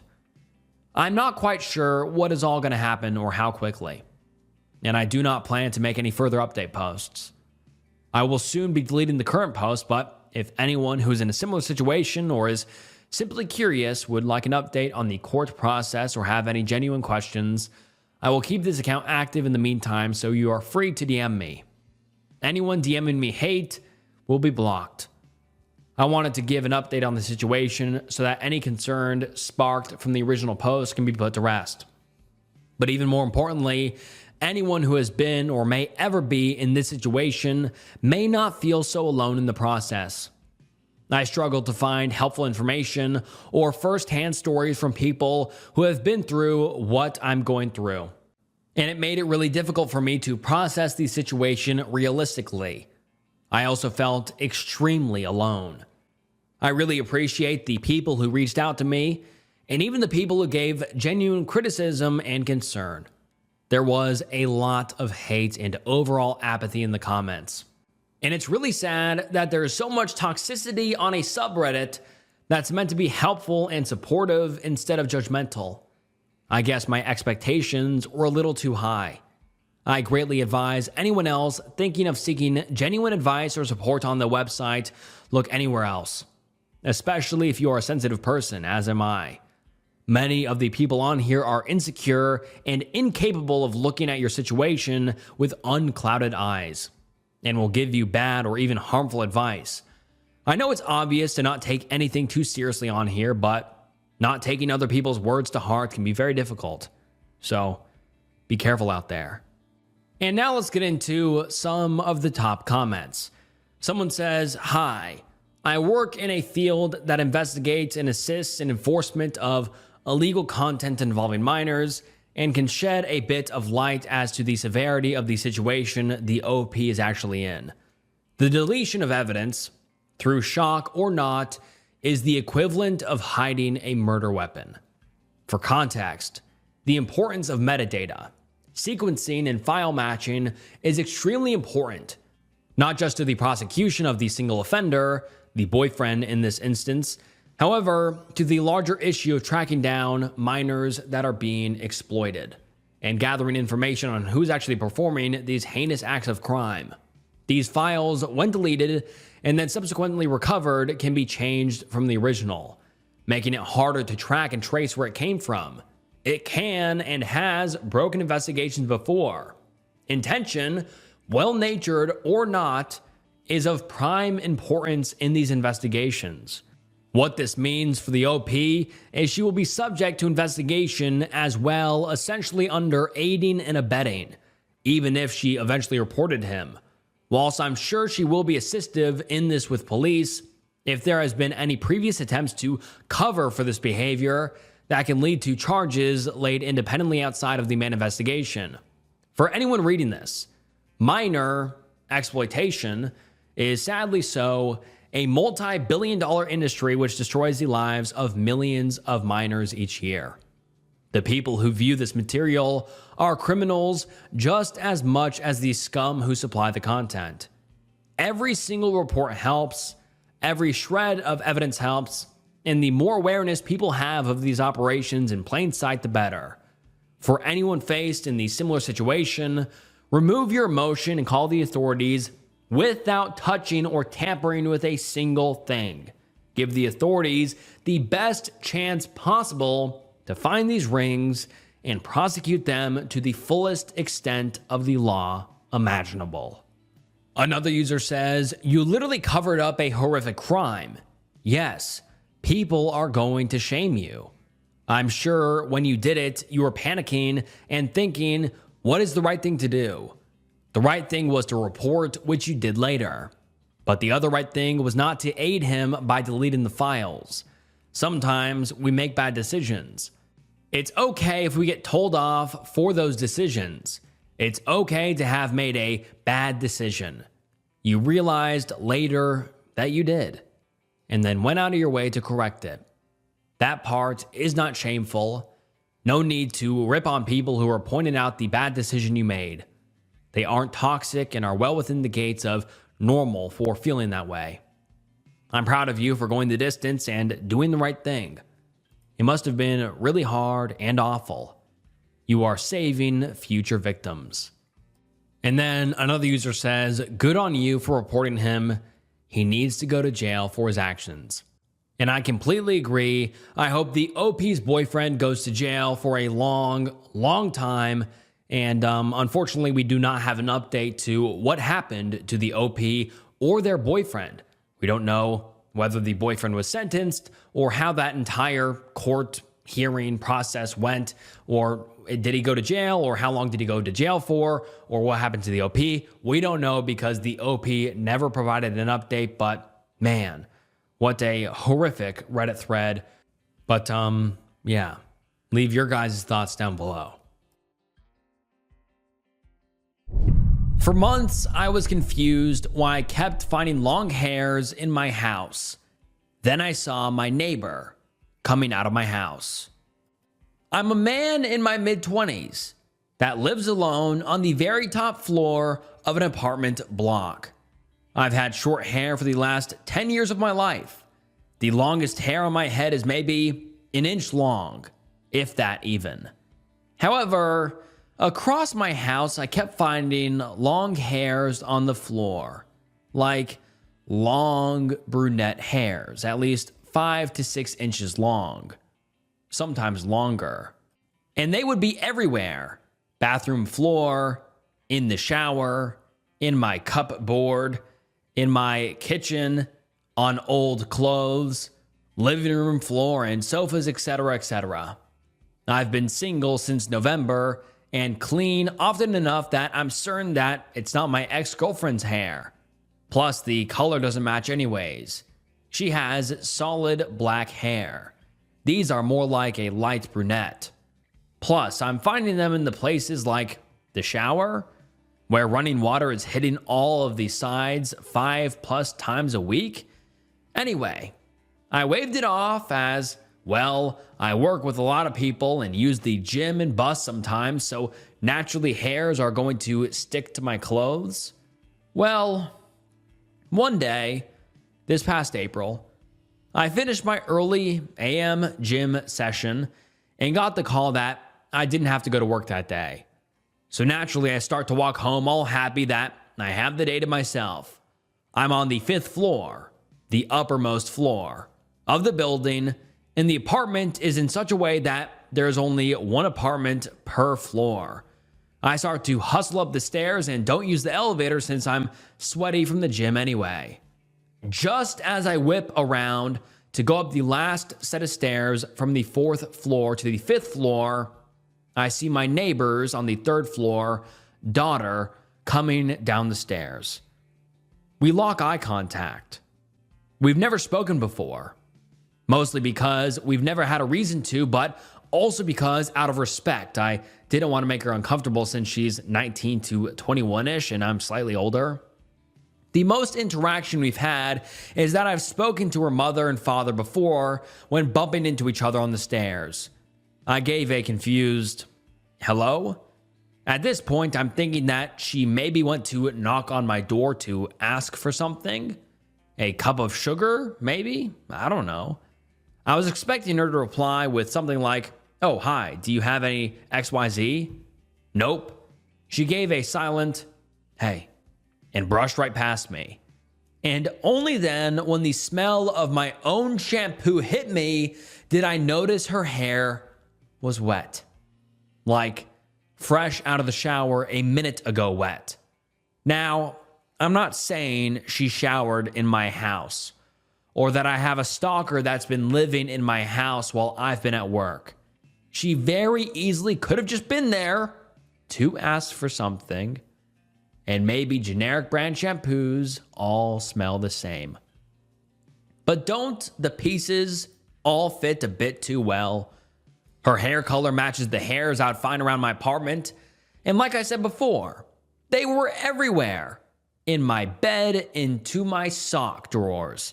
And if it was the case of me having a stalker, how did she know I came home early enough to bolt out of the shower in time? Our apartment doesn't have cameras. It's an older building from before 2000, and why would she be stalking me? For how long has she been doing this? We've never dated. Never had a proper conversation. I maybe saw her 20 times in the past 2 years, given that I work and she presumably studies or works too. As all these thoughts are buzzing through my head and I'm standing outside my door for a solid 2 minutes, grappling with what just happened, I go to turn the key to my door and it opens without me having to unlock it. And I know for a fact I always double lock my door. It's the type with a lock near waist level and a second, more secure lock with a different key around shoulder level. I drop my bag, throw off my shoes, and run to the shower. And yep, it's wet. I hadn't showered since yesterday morning. I'm a confrontational person. Not that I go looking for fights, but I'll definitely pursue an answer if something is bugging me. So back down the stairs to the 3rd floor I went. Knocked on the door of my parent stalker and her family. She opens the door, but with the chain still on. I see half of her face from behind the door. Yes, can I help? Were you at my door or inside? I don't want to make this a police thing now, but you came down the stairs and I know you were inside. I just had to get something. It won't happen again. Okay, bye. See you. Door closed. This happened last month. I've been cleaning my house every weekend closely now and got the locks changed and put a motion sensor camera above my door. It only films and triggers on these steps coming up to my door so the 4th apartment still has their privacy. So far, so good. I don't think she's been inside since. But looking back, I think she's been living in or going in or whatever into my apartment since January, because that's my earliest memory of finding hairs. She never took anything of value, like my laptop or the few watches I have. Seemingly, she just showered and ate some of my food and laid in my bed. I do now also always take the elevator and avoid the third floor like the plague. Edit. I'm not really worried about my safety because, number one, I'm 200 pounds and do a lot of fighting training, and number two, the new camera has never gone off once since installed, other than myself triggering it when I'm home. Finally, three, I told the old retired husband and wife on the fourth floor that I suspected a robber was trying to break into my apartment last month. I didn't want to start spreading rumors and gossip. I asked them to keep an ear out when I'm at work. I feel fine and safe, just creeped out, like my personal space has been violated. Edit 2, someone DM'd me to check my clothes and bags for air tags as to how maybe she knew I was coming home early that day. I don't have a lot of stuff, so I think I would have 100% found it by now, given how often I clean, but I'll definitely do another sweep of my stuff. And now let's get into some of the top comments. Someone says, is it possible she had a set of keys from the prior owner of your apartment? Sometimes neighbors leave keys with each other when they go away to water plants, feed animals, take mail in, etc. Or if you did change them when you moved in, did you ever lose your keys? Is there a window she could have gotten in through? However, she managed it. She was probably using your place as her own personal getaway space away from her family. I can't believe she would have the guts to do that. And it's still super creepy to know someone invaded your privacy and was in your home on multiple occasions. And the OP replied saying, I moved in before her family, if I'm not mistaken. Like a year beforehand, so I doubt they'd have any leftover spare keys from my previous tenants, who I never even met. It never occurred to me to change the locks when moving in, mostly because I live in a small town that has like one mugging a year. Low crime, so, you know.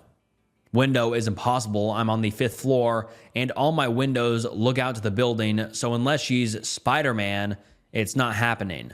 I'm 99% sure. Now, following other comments, she went to a locksmith and maybe lied about ID or something to get some illegal keys. Bad enough she invaded my privacy, but she helped herself to everything in the house, like even my bed, seemingly. And then another user says, that's probably what time she always leaves. Imagine if you would have caught her in the shower. Wild. And the OP responds saying, I go to gym like 6 a.m. to 8 a.m. and work 9 a.m. to 5 p.m.-ish. So I was back home around 8:15 a.m.-ish that day. If that's the case, then she was waking up at 5:30 and waiting for me to leave. But why go through so much creepy extra effort just to take a shower at some guy's house? And someone replies to the OP here saying, how in the literal hell are you not demanding answers? Such as, why are you in my home, using my things, eating my food, laying in my bed, and in my drawers? And how the hell did you get in? Dude, I don't get it. I cannot believe you let this go. I'd have had cops there immediately, or at least demanded you speak to the parents. You're way too casual about this. Have you thought that since there are no air tags, you may have a camera in there that you don't know about? And the OP responded saying, I don't know. If it's because of the power dynamic like thing, I'm not that stressed. In the sense that I'm older, bigger, stronger, etc. I know her parents. She probably knows little to nothing about me. I don't feel like I'm in danger at all, just weirded and creeped out. I'm quite disgusted and creeped out, especially extra about the shower and bed and kitchen violation. But I just cleaned up everything with a lot of bleach and binned my sheets and towels. Maybe it's a cultural thing or the way I'm raised. I don't want to make a big stink when seemingly it's just a young lady with a clearly not a 100% mind. I'm still going to the police as recommended by everyone in this post and talking to her parents 100%. Also, I'm 100% sure there's no cameras. I've triple checked and my flat's not huge. And being a bachelor, I barely have a lot of furnishings, so it's not like it can be hidden. And then the OP posted an update 6 days later. And let's get into it. Hi all. Update following my last post a week back about me catching a neighbor coming out of my apartment having used my shower. My cousin's husband is a police officer, so I went to him directly about filing a report. He came over to my apartment first as I gave him a visual breakdown of what happened on the stairs and changes odd things I'd noticed in my apartment since January. Primarily just hairs everywhere and missing food, and how my door was unlocked that day. Though I did a thorough clean following the event on these stairs, my police friend was able to still find some hairs, and so we bagged those up. I gave him my statement in detail and some dates best I could. When I remember finding the first hair, when I first noticed food going missing, etc. Also, he advised me not to talk to the family, not even with a friend, to avoid any confusion or get lawyers involved or muddy the waters with accusations. With all that done, he left and came back 2 to 3 days later. He and his partner went to talk to the family on Sunday because they knew both parents would likely be home then. Long story short, she confessed to everything immediately and broke down into tears and apologized once my police friend brought up how 5 months of entering someone's house, even with keys, is still very much an offense, and she could easily end up with a sentence of some should I pursue it. And that the sentence could very easily involve the inside of a jail cell, irregardless of if she stole something or not. I don't know how true this is. It might have just been my friend and his partner pressing and exaggerating for a confession, but it worked. They talked for an hour with the parents and her all in the same room to get answers from her. Then the same day, he came up to mine with his partner and they gave me the breakdown. Answers to commonly asked questions below. How did she get in / have her own keys? The locks on our doors are the type that use a code on the lock barrel that only the manufacturer or partnered / approved locksmiths have access to. She knew this because her parents got the locks changed when they first knew in. And in fact, she used the same locksmith from all the way back then. The locksmith presumably remembered the family and apartment, but just didn't pay attention to it being the 5th floor this time instead of her own 3rd floor. So we came over and took the barrel out, saw the code, went and made a set of keys and done. I was none the wiser. Both my locks on my door are different brands, but presumably they operate in the same way, so having 2 locks made no difference. What was she doing in my apartment? Anyone who said she just needed space, you were right. She has 2 younger step-siblings, and her mother is a tutor, not a teacher as I presumed previously. She tutors at home. So at any given point, there's always some kids around the house. She would say to her parents she was going out to study or work or a girlfriend's house, and use my house as a hotel while she studied or relaxed. The reason she used mine was partly because she knew it would be empty, but also because my schedule was predictable. As I work an average 9 to 5 like everyone else, but leave the house at 6 to 6:30 to get to the gym, that essentially gave her the house from 6 to 5. How long? My guess was right. It started in January. Once she figured I'd broken up with my girlfriend at the time around November, my girlfriend would stay at mine when I went to work and back sometimes, so yeah. That would have been an interesting situation if they had crossed paths. So then, how did she know I was coming home early that day and that I wasn't going to work straight after gym like usual, and so she bolted out of the shower? Or on the days I didn't go to the gym, how did she know not to come in? Twofold. Firstly, I go to a commercial gym in my country, and so they have an app. Irregardless of if you're a member or not, one of the things the apps lets you see is how many people are in each branch so you can see how full it is.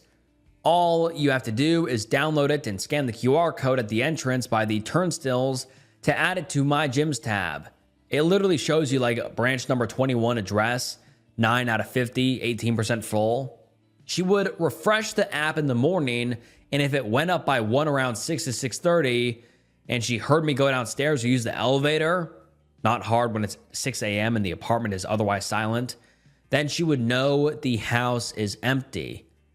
Now for the creepiest, most messed up part of it all. She had put an AirTag on my car. She insisted that she had only put it recently and initially just presumably gambled that I wouldn't be home sooner than expected, or maybe she just put an ear to the door. But then one thing led to another, and yeah, I don't know how much I believe this. Again, this could be an attempt to not look so guilty. That day when we clashed, she refreshed the app and saw I left the gym, but then my car didn't move. She connected the dots and tried to leave ASAP. When she heard me coming up the stairs, she didn't have time to lock up, and so we met on the stairs, with my door remaining closed but not locked. Extra detail, the AirTag was stuck to under my car. The using my shower, she claims she didn't do it always, just on hot days or days she couldn't at home. I can't deny or confirm this. Like I said previously, being a gym goer, I'd shower 5+ times a week, so... How did her parents never notice? Well, the dad leaves early for work, 5 a.m.-ish, since his bus route starts around 6. The mom is up around 6 to 7, but since she's preparing for her own students for the day, plus her own kids to send to school, she wasn't too bothered what her eldest 20-year-old daughter was doing really. She'd just say, "I'm going to the college library," or "I'm going to my girlfriend's," and that was good enough. Did she have a thing for me, like a crush? My police friend didn't really say anything about this. Presumably he never asked, since it's not as important as other details, or it never came back. It makes little difference. How's my standings with the family right now? The mom and dad both apologized to me. The mom via text and the dad in person at the door. He offered to pay for the camera I installed, that as his daughter was the direct cause of it, but it was cheap off Amazon, so I said no, it's fine. We had a 10 to 15 minute conversation, and he was very apologetic and explained his daughter had always been extremely quiet and well behaved, so something like this would never have crossed his mind in a million years. He added that his daughter's never really had a boyfriend, at least that he knows of, and only has a few friends, so her social interaction skills aren't necessarily top notch, and that even when guests would come over, she'd hide away in the spare room. So to the few people who predicted that maybe the pandemic and lockdown led to her not having good social interaction skills, you were half right. He again offered me money for my troubles like missing food, new locks and cleaning, etc., but I felt bad enough, so I declined. He did also ask if I would press charges, and I again said no. More on that below. He said he will send his daughter to apologize to me in person too when the situation has calmed down, as she's apparently very, very tense and upset and hasn't left her room in days. Am I going to press charges? No. I'm still not happy about the situation, especially the AirTag on my car, but the family is apologetic as well as the culprit herself, and honestly, no one is going to gain anything from this. I would like an apology though. For anyone that cares about the extra detail, she got the AirTag as a gift a while back from her parents because she kept losing her stuff. Have I seen her since? No. She won't apparently leave her room and is terrified that I'll press charges, though presumably her family's told her I said I won't. How do I currently feel? Well, I was never especially worried or nervous, just really creeped out about the whole situation. It felt like I'd been a parasite host and somehow never noticed until then. I currently still feel a little angry, and a small part of me is thinking to seek revenge, but any revenge I seek, like money or slander, is truthfully going to impact the parents more than her. Do I feel bad for her? Truthfully, no. She's not a kid. She's 20 or something and educated, so yeah, you should be remorseful, feel guilty and scared. Get over that hump and we'll talk. Plus, there's loads of space for young adults like public libraries and her college spaces. By no means was my house the only viable option. Finally, did she use my bed? or wear my clothes? Believe it or not, yes, she did. Any advice I can give? Check your Wi-Fi devices. If I had checked that, I would have noticed her phone and laptop all the way back then. Obviously, my Wi-Fi modem is in my house, and so she had helped herself to that. Again, it's one of those things. How often does one check their Wi-Fi devices? Truthfully, with all my family visiting me and their devices, I probably wouldn't have noticed one extra phone amongst the existing 10 plus, but I 100% would have noticed the one extra laptop. So let that be a lesson to you all. And yes, I have removed her devices from the list and changed the password. And now let's get into some of the top comments. Someone says, wow, this is so much worse than I imagined when reading your first post. And someone replies saying, I tell the parents that I will press charges unless she gets therapy and either joins a club or activity with other people or gets a job. If the parents could hire someone to take her out to experience and see things, learn to interact with others, kind of a social tutor, she could really benefit from that. And someone else says, yikes, this is insane behavior. I know you're in the same building, but maybe a restraining order? She went through a lot of trouble to be in your place. Duplicating keys and locks, timing your arrival/departure, AirTag on your car, using your place, wearing your clothes, stealing your food. This girl is not okay. You need to protect yourself, even if you don't press charges. Someone else says, even with all the apologizing and all of that, I just don't understand. How are you not more upset about this? Like you said, this isn't a teenager. This is a 20-something-year-old grown woman that was breaking into your house daily and using all of your stuff, including your clothes? Hell no. This is not only extremely strange, it's scary. I would want to teach her a lesson. What if she does this to someone else and it's more extreme next time? I can't imagine the type of person that would even begin to think that this is okay at any level for any reason. There are obvious mental issues here, and I'd be afraid that the next guy might not be so lucky. This isn't just some innocent thing. She wasn't just sitting on your couch studying. She was literally using your house like her own apartment, using your shower and wearing your clothes. That is stalker behavior. I don't think you should let this go. Of course, that's just my opinion, but she's old enough to have known better than this, and she deserves some real consequences. This was going on for literal months. As bad as you say you feel for her, how bad will you feel if you find out that she hurt someone next time? And the OP replies saying, I don't feel bad for her.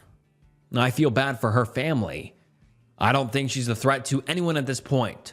Her parents will most likely have her on a very tight leash from now on. 100% there's mental issues at play here. That combined with her not really stealing anything or doing me any major harm makes me not so mad and vengeful. I'm not trying to be all macho. I just don't think the legal process is worth the effort. If anything happens again, her name's on file and the police have her noted down as someone who's committing breaking and entering. I suspect it. As much a toothpick goes missing somewhere and is reported, she will be a suspect. And I mean, I have to agree with the commenters here. The OP is being so damn relaxed about all of this. He's like, mistakes happen. This is not a mistakes happened sort of thing. This is psychotic behavior.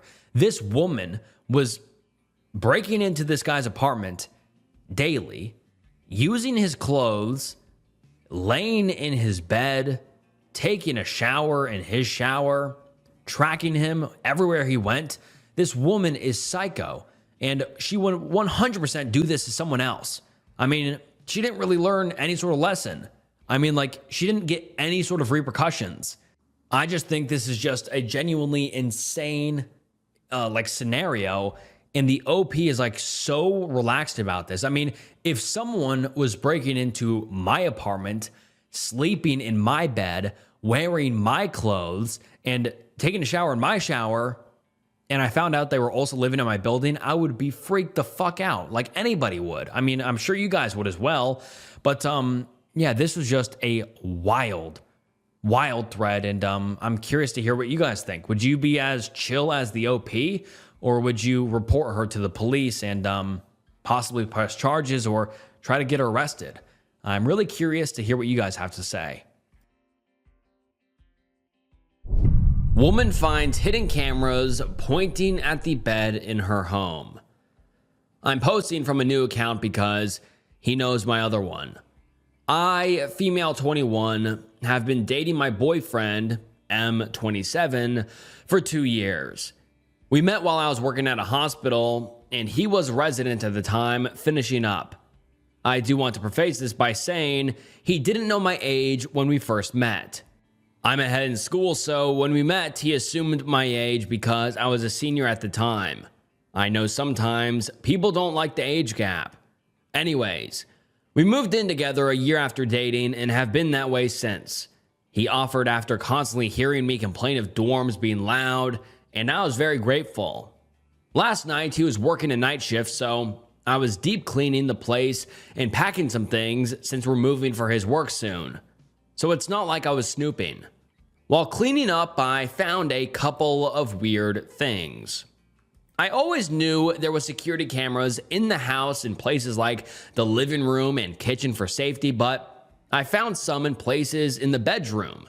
2 were even pointed directly to the bed. I tore apart the place after, and I found a few more in places like the closet and bathroom I didn't know about. I feel so sick because I can't think of any reason to have these besides to spy on me when I'm home. I waited for him to get home and immediately brought it to his attention, and he said it was for security. That there was no way one was facing the bed because he would never put them there. He said he has them in the bedroom in case of a break-in for insurance purposes. But I swear when I found it, that's exactly where it was facing.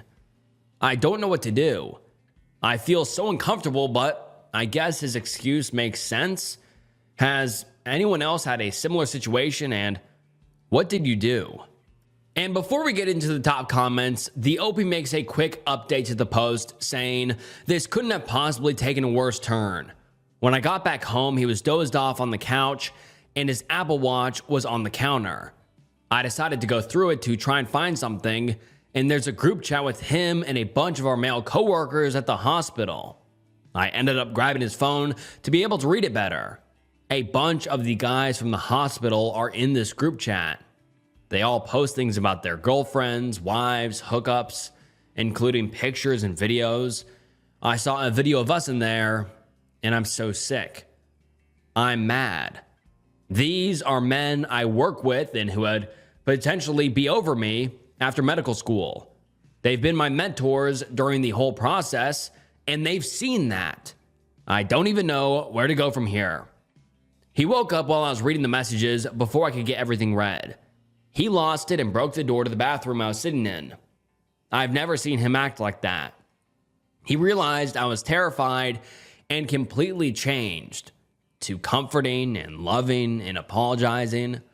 I recognize some of those girls that also worked there. I don't know what to do, what to say, or where to go. We live together. How could he send that stuff to them, knowing we work in the same hospital? They saw me in the shower, in bed with him. I'm just so lost. I can't go back to work after finding that. He's begging me not to say anything and that he'll do whatever for me to trust him again, but I can't. He even pulled out the ring that he said he planned to propose to me with during all of this. I don't know what to do. Those women probably don't know they are in this group chat. I'm scared of retaliation of work with the other men. I'm just lost. And now let's get into some of the top comments. Someone says, you need to report him and his group to HR and the police. Make a copy of as much as you can safely can. Figure out a safe place to move to, and once you are safely away from him, report them all. Someone else says, this is an abusive relationship. I would send myself screenshots of their texts and or videos. Contact the police immediately. And the OP actually responds to this and says, I can't. He took the phone out of my hand after coming into the bathroom. I don't have any proof besides one photo I was able to get in the altercation, and it's blurry. I don't know what to do at this point. I'm still here, just in shock, while he cools down in the other room. And another user says, girl, first of all, that's illegal. There is nothing that makes sense about having cameras in the closet or bathroom. Taking videos and pictures of y'all having intimacy and then distributing them? No way. That's where you draw the line. You have to report him and all of his friends because the other girls in those videos and pictures don't even know what is going on behind their backs. As for him pulling out the ring, he's trying to manipulate you into staying and not reporting any of it. He is definitely in the wrong and should be jailed for this. Please be careful because, as you have said, he offered you to move in with him. He's significantly older and he's well off. Come up with a plan. I know it might all be too much right now, but he is probably coming up with a plan too on how to handle this situation if you decide to stay or leave him. Staying with him isn't even an option because you will always wonder if there are cameras watching you in your own house or while taking a shower. He is going to resent you for going through his phone, and he will never trust you, and neither will you trust him. All these other men, your mentors, have seen these videos, and as much as it is unfortunate, the damages has been done. What you do is from now on is what matters.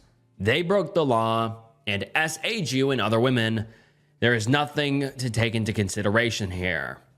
And the OP responds and says, I know there's nothing to take into consideration. I'm not staying with him. I'm just overwhelmed and embarrassed. I don't know how long this has been happening, and I trusted him. He's literally never shown signs of the kind of man to do this. And then we don't get an update for a few days later, but finally, the OP posts again, and let's get into the update.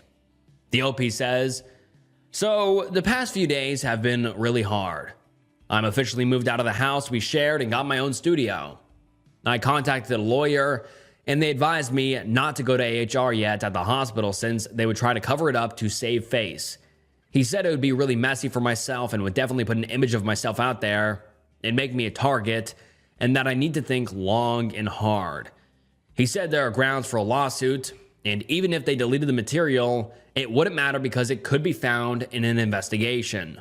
But that I have to be okay with that material being shown to a bunch of people.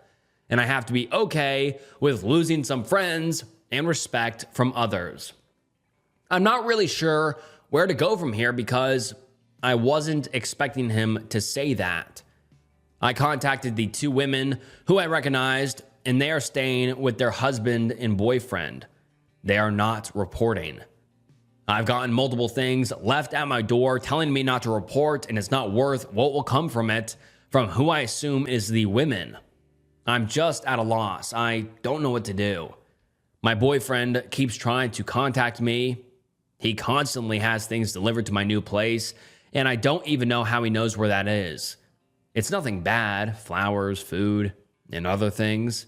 He keeps saying sorry. I've never felt so confused on who to trust and what to do.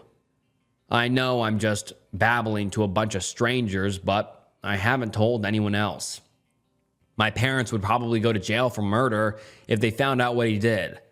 And I don't want to tell my friends that this seemingly perfect relationship turned to this. I'm just so embarrassed. And now let's get into some of the top comments. One user says, you need to tell your support base. Tell your parents that you're afraid of them overreacting, but you need to trust that they will put your well-being ahead of revenge. And you should absolutely tell your friends. They will be just as shocked, but if they're actual friends, they will be horrified, shocked, and angry on your behalf while also supporting you. You are a victim and deserve to have justice. You are now a victim of stalking, so you need to start looking into how to protect yourself in this situation. I would echo the advice of getting a second opinion from a different lawyer, but I would like to say those videos are already potentially public. As soon as they were created and he sent them, there was the possibility of them being posted online. Your dignity and pride exist no matter which route you pursue. You didn't have a choice. He took it away from you and is still continuing to do so. I would personally pursue the lawsuit, but you have to do what's going to be best for yourself. Don't rush into anything that doesn't have an immediate time limit.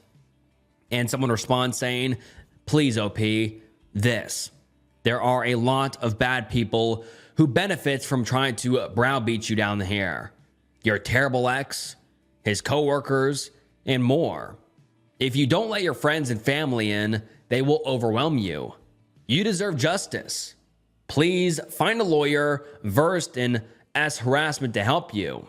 This is not right, and you will be vindicated if you go through with this. None of this is your fault or reflects badly on you. I'm so sorry you're going through all of this. And someone else says, I'm worried for your safety, only because it hasn't been publicly outed on a large scale. Too many people don't know what those men do behind closed doors. You could be saving someone else from going through what you went through by speaking up and giving others a chance to ditch evidence. Good luck, and I'm glad you're not being spied on anymore. And then someone else says, you only talked to 2 of the women. How many more were on there? How many more will there be if you don't come forward? You deserve justice for this. I imagine it will be an ugly fight. If you choose to say something, I'm sorry this is happening to you. And then the OP posts a final update a few days later. And let's get into it. I just want to say thank you to the many people and lawyers who reached out to me in regards to my previous post. And I'm sorry for the very late update. I've been in therapy and working with lawyers to resolve these issues. I was able to get the proof I needed for filing police reports, but I decided not to do it. We worked an agreement out where I'm financially set up for a long time from the group of men as a whole. My medical school is paid for. I'm being given a very nice living stipend monthly, and a few other things my lawyer was able to push for that will help me a lot in the future, including a new job placement. This is all being done privately. I know this may disappoint many of you because you wanted me to raise hell and fight for women, but mentally, I couldn't handle pressing charges or having the things shown that I know are recorded. There are things in our agreement to protect me and my privacy, and if any video is seen again, then it voids everything in the agreement, and then I'll press charges and go to the police. All of their wives and partners know now. None of them wanted to go forward, which really swayed how I went about it. I wasn't only going to fight against them, but their spouses, and I didn't want to ruin their children's lives by their moms and dads' videos and business possibly being outed to the world in a nasty courtroom. They shouldn't be punished for their dad's decisions. That's really it for the update, though. I'm okay with what has been done, and I can go forward with my career goals without worry of a reputation that wrongly would have been there. My husband is cheating on me with his brother. English isn't my first language, so sorry for any mistakes. Obviously, this is a throwaway. Okay, so this sounds crazy. And I know it, but let me explain. The last 24 hours or so have been pure hell for me, and I'm tired, and I cry constantly. As some background, we've been married for 5 years, together for 8, been in an open relationship for 3 years. We are both bi, intimate, and more than happy that we can explore the side of him with other men, as I'm able to do the same with women. We have rules though. We've agreed that we're going to tell each other when we get intimate with other people. So my husband has an older brother, Marcus, who turned 32 during my absence. They were planning on celebrating together and having fun, i.e., drinking, which was fine for me. I wished them a happy time and hoped they'd have fun. To the story. A week ago, I drove several hours to see my sick mother to Kortrijk. I left my husband home as he's working from home and couldn't come with me. Also, my mother dislikes him, as he's a foreigner. I texted Marcus to wish him a happy birthday, and he didn't reply. I thought he was out drinking and didn't think much of it. But I came back a day earlier, yesterday than was planned, and I was going to surprise my husband. I entered our house and heard noises, intimate noises. I was confused because my husband hadn't told me that he was going to see someone. I kind of brushed it off, thinking it was just him jerking it or watching adult videos. All good. 20 to 30 minutes later, my husband comes downstairs, sees me, and goes pale. I mean, white as a ghost. He stares at me, stammers, and looks guilty. At that point, I'm like, okay, there's something up. Not 2 minutes later, his brother comes downstairs and he has a hickey, well, several, on his neck. He greets me, stiffly, says that he has to run back home to his girlfriend. My husband doesn't acknowledge Marcus leaving when they usually hug and linger. They're very close. Have always been, ever since I met my husband about 10 years ago. What was that about? I asked my husband. He's very evasive, dodges the question, and says that they had a row. I press on the matter, asking what they fought about. Nothing, he tells me. Now irritated. I kept pressing and pressing. He finally relents, saying that Marcus cheated on his girlfriend and that the woman he cheated with escaped via window. We have a one-story house, so kind of plausible, when they heard my car. I was suspicious, but I assumed that he was lying about the car thing, and he'd seen/heard me in the house and alerted his brother and his mistress. Marcus cheating on his girlfriend is not fine with me. His girlfriend is my friend too, and she's amazing, working the front lines of this horrible pandemic. My husband tells me he has to do some work and that he has a client, which was actually true, so he wasn't lying about that. I was still a bit weirded out by the whole thing. Marcus lives alone, so why was he hooking up with some random woman in our home? Later last night, I felt like something is off. Normally, my husband would be very excited that I'm home. And every time I've been somewhere, he's been very romantic and initiated intimacy. Now, nothing. He's very reserved, quiet, and nervous. When my husband takes a shower, I went after him to wash my face and noticed that he too has hickeys on his chest that he tried to cover up when he saw me. I feel sick to my stomach and decided to go through his phone. Yeah, I know, I shouldn't have done that. I was 100% sure he had a guy over too.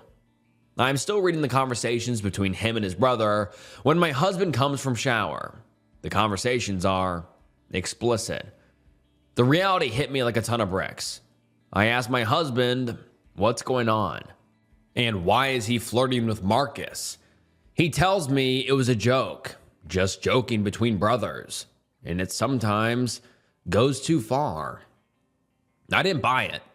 I went to sleep because I was exhausted from the trip. I was woken in the middle of the night by my husband crying his eyes out in our living room.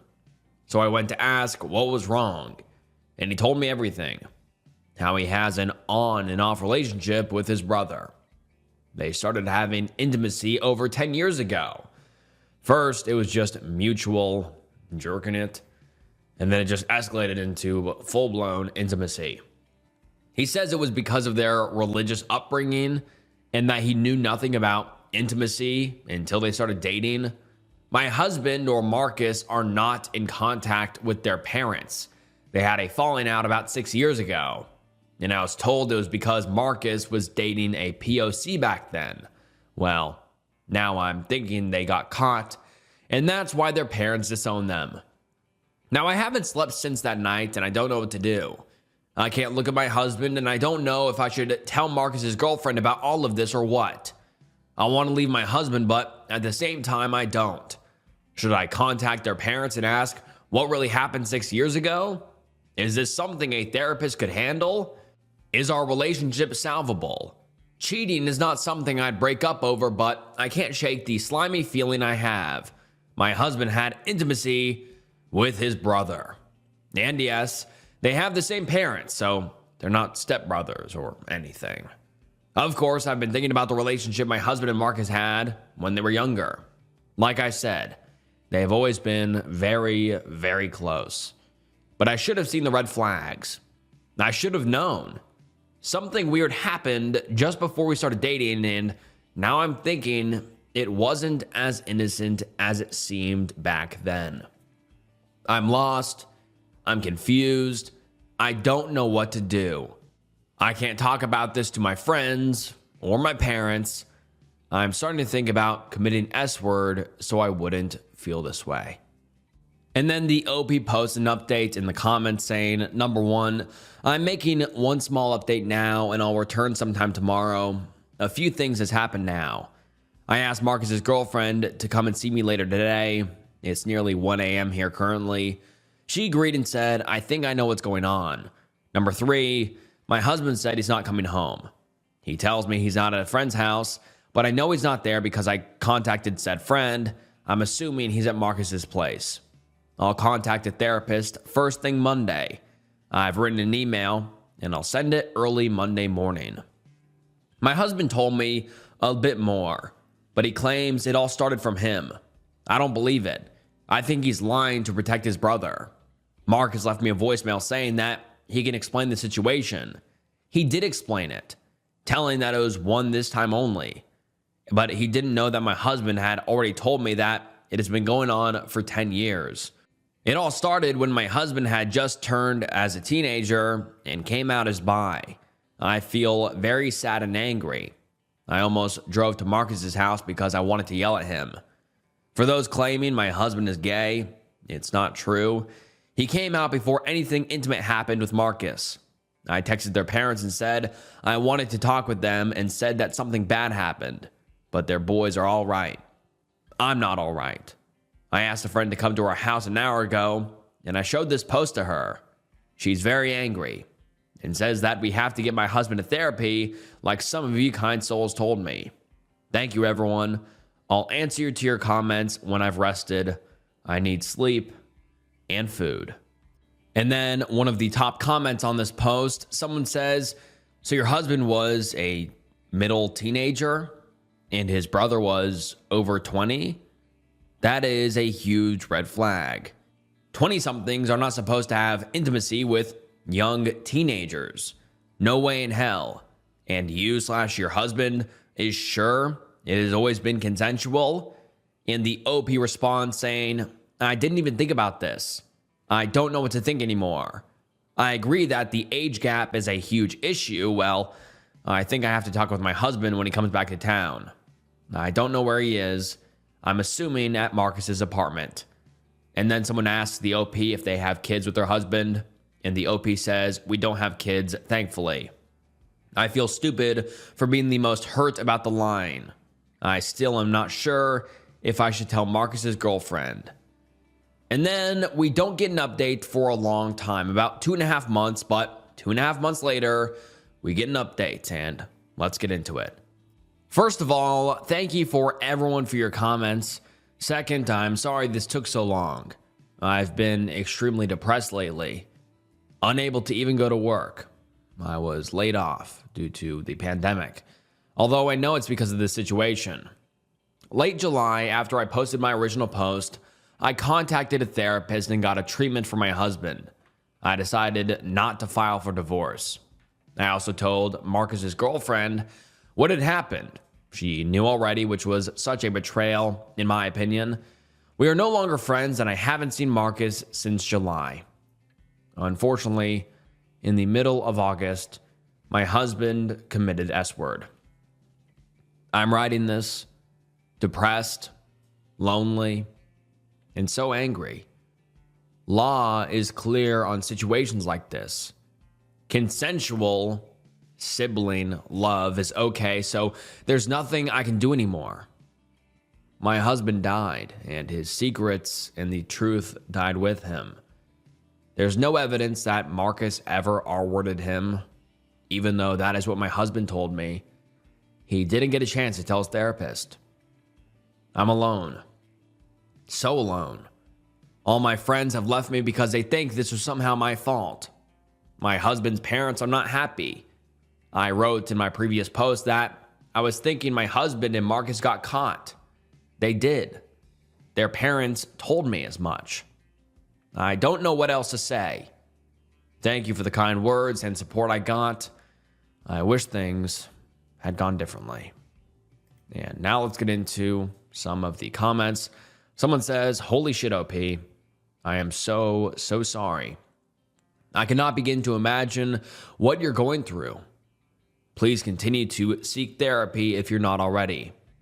You shouldn't have to try to handle this trauma on your own." And another user says, "Jesus, what a tragic ending. Such a young boy committing S-word. He had so much life ahead of him.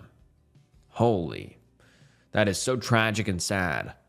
This whole situation is over everyone's head. You need help.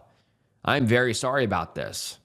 Marcus and your husband had some secrets that won't see a daylight anymore.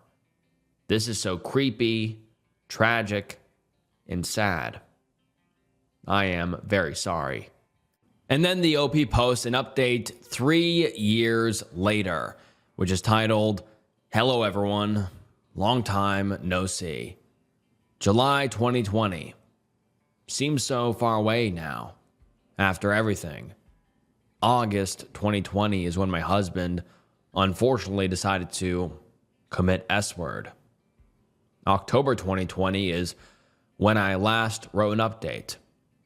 It's been well over 3 years now, but after all this time, the grief remains. I miss my husband dearly, and I'm devastated that he isn't here anymore. I've now moved far away from everyone. I'm living in a different country now. I am happy, I guess. Things could be worse. I'd like to thank everyone who contributed to my initial post. I'm now in a better place for sure, but I still miss my husband every day. His smile, his laughter, his kindness.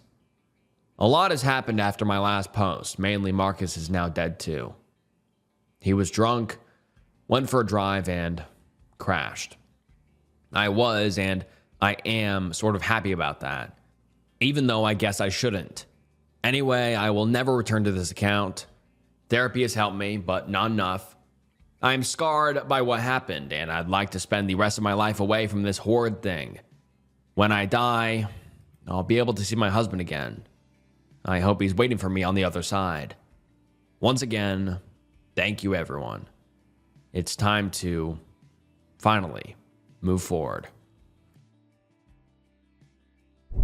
My boyfriend destroyed my deceased grandmother's jewelry box, and I think I deserved it. My boyfriend and I have been together for a year and a half. There have been a few problems when he's blown up on me over the smallest things. Usually he gets angry and makes it everyone in the house's problem. When I finally stood up for myself, he hurt me in one of the most painful ways possible. I don't know if I should forgive him or if the blame is on me. My grandmother died of lung cancer when I was 12. She was the toughest and most hilarious little old lady, and I miss her every day. Everything my grandmother intended to give us after she passed was taken by one of her sisters before we could get to her house. By the time my mom was finally able to get there, very little remained. Among the few items left was a beautiful white jewelry box that could sit on a counter. My mother gave it to me after seeing how drawn I was to it. That jewelry box was the only thing I had left of my grandmother. When I moved out of state to live with my dad as a teenager, it was one of the few things I refused to leave behind. A couple of days ago, I wanted to get my hair done, but was indecisive, so I asked my boyfriend what he thought. I gave him a couple of color choices I was considering: jet black or a random shade of red. He told me he preferred black over red. I took his thoughts into consideration, but ultimately decided to go with red. As soon as he saw me earlier today after my appointment, he was furious, saying I never listened to him and that he was so repulsed by me he couldn't even sleep with me until I changed it. He called me several expletives. I decided to go lie down and rest before my shift that night. Ignoring him didn't diffuse the situation at all. He started grabbing everything that was mine from our shared bedroom and throwing it down the hallway.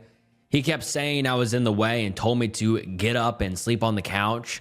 He's done this several times before, and every time he waits until I break down and apologize before I'm allowed to move my things back into our room.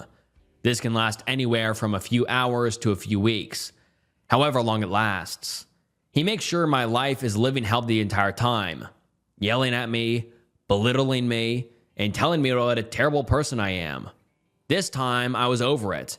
I was too exhausted to play his game, so I just laid in bed, trying to drown out the vile things spewing from his mouth. When he saw he wasn't getting a reaction, he started breaking things and tearing up my drawings. Before destroying each item, he kept saying all I had to do was get my things out of his room and get my ugly ass out. When I still refused, he grabbed my jewelry box and held it over his head. As soon as I realized what he was about to do, I became frantic. I started sobbing and begging him to stop. I was so loud that his mom heard me from her bedroom on the other side of the house and came to see what was going on. She tried to reason with him, but he was enraged. He just kept shouting, "Get the F out now." After about 30 seconds of chaos, he slammed my jewelry box onto the floor. I was speechless. I began to sob, but no sound came out. His mom looked at me and told me to go sleep in her room and lock the door. As soon as I left, I heard her unleashing on him. I'm positive I heard her slap him hard. I just took my blanket and did as I was told. Eventually, I managed to fall asleep. When I woke up, both my boyfriend and his mom were gone. I didn't have time to question it because I had to go to work. I'm currently on my lunch break and still haven't heard from either of them. I guess I'll have to figure out what's going on when I get off tomorrow morning. I think it might be my fault he broke it, because all I had to do was get out of the room. My stubbornness destroyed one of my most treasured possessions. I feel like an idiot, and I don't even know if there's a way to repair it. I'm just so heartbroken, and I needed to vent. And now let's get into some of the top comments. Someone says, after how long hearing him pull the same shit over and over again, why did she decide now was the time to say, hey, I did a bad job raising my son and should try and fix the thing he's become, and not the first time he threw all OP stuff in the hallway. And then the OP responds saying, my boyfriend is a force to be reckoned with, especially when he is angry. His eyes change color to black when he reaches a certain point. He has this mentality because no one is going to stand in his way to get what he wants. She keeps kicking him out, but she always lets him back in. Another person says, this is one of the times I wish it was a story. Get the F out now. Seriously, just leave. Period. End of story. And get a restraining order. Another user says, what flowers would you like at your funeral? Do you want a closed casket or an open casket? Would you rather be cremated? Who's going to give the eulogy at your funeral? If you don't leave, those are the decisions people are going to be making within the next year. He's abusive and he's going to kill you in the future if you don't leave. And another user says, this is not a man you want to be around. He sounds controlling, unhinged, anger issues, so many red flags. A real man can give you his preference, but accept when you change your mind without losing his marbles like this. And then the OP posts an update 2 days later. And let's get into the update. This is an update to a post I made a couple of days ago. After I got off of my shift that morning, my boyfriend was sitting on the front porch waiting for me. As soon as I opened the door and got out, He approached me and kept telling me how sorry he was. I was still angry and hurt, so I didn't say much. When I walked inside, he led me to our room. It was spotless, the cleanest I think I've ever seen it. He showed me that he had tried to put the jewelry box back together. I know he did his best, but there were still pieces missing, and the glass from the doors was shattered. I just looked at him and said thank you. I didn't complain or say anything else because I knew what would happen if I did. Apparently, though, I wasn't enthusiastic enough because he got annoyed almost immediately. He started calling me ungrateful. I told him that he couldn't undo what he did, and that's when he became irate. His mom was at work, so I didn't really have any backup, but his little sister was home. After he started yelling, he grabbed my jewelry box again and took it outside, shouting that I was ungrateful and didn't deserve him. His little sister heard us yelling and followed me outside. We both watched as he threw the jewelry box onto the concrete, smashing it worse than before, and then picked up several pieces and put them in his pocket. I started crying again and fell to my knees beside the remnants. His little sister came over to comfort me and told me that she loves me more than she loves him, that her big brother was really mean. I told her that I loved her too, but she shouldn't say things like that, especially while he could still be listening. She nodded and helped me pick up the shards of wood and glass. I told him I wanted to leave. At first, he called my bluff and said, "Fine, leave then." But when I texted my dad that I needed him to come home and get me, and he realized what I'd done, he lost it. He started crying uncontrollably, took my phone, and texted my dad back, pretending to be me, saying it was all misunderstanding, that everything was okay, and that we'd worked it out. After that, he spent probably 4 hours talking to me, telling me he was going to be better, that he was sorry, but also pointing out all the things I do that are wrong or bad. I think tonight was the first time I really looked at him and knew that this is going to be over. I don't know when or how yet, but I know this is not going to be the rest of my life. And now let's get into some of the top comments. Someone says, "With all due respect, what are you waiting for?" And the OP responds saying, "For a long time, I would have said because I love him. Now I'm just scared. My dog is pregnant and he's already threatened hurting her if I did something. I don't want to leave her and her babies with him. Also, he said he would kill me if I ever left or cheated on him during our arguments." And someone else says, "Good grief, you need to leave. Take the advice above. Call your dad and tell him to come for you, and to ignore any messages saying otherwise. Your boyfriend is violent and abusive. Next time it could be you, smashed up on the pavement. Please, leave ASAP for your safety." And then we don't get an update from the OP for a long time, about 6 months, but 6 months later, the OP comes back with an update, and let's get into it. The post is titled, "2 days before I left, I thought he was going to kill me." This is another update about my ex breaking my grandmother's jewelry box and what happened after that. I cannot explain how uplifting it was to see all of the responses to my situation. Sorry if it is a little scattered. Thinking about what happened and writing it down made me truly realize how much danger I was in with him. One thing that is really hard for me to admit is that I did get out once and then I went right back.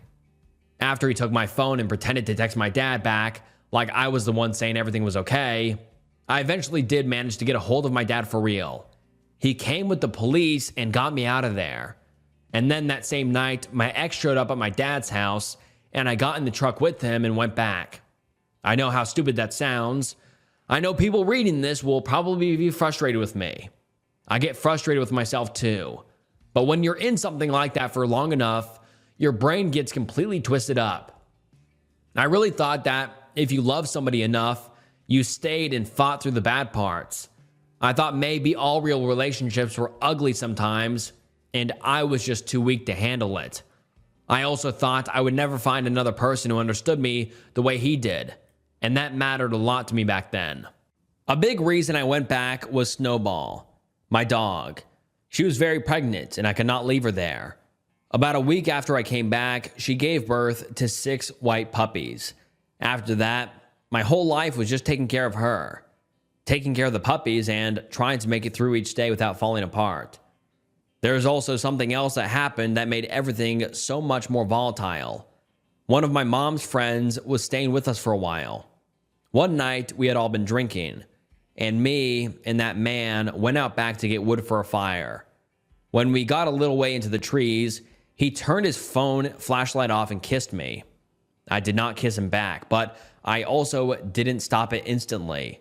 It was maybe a second or two before I told him to stop.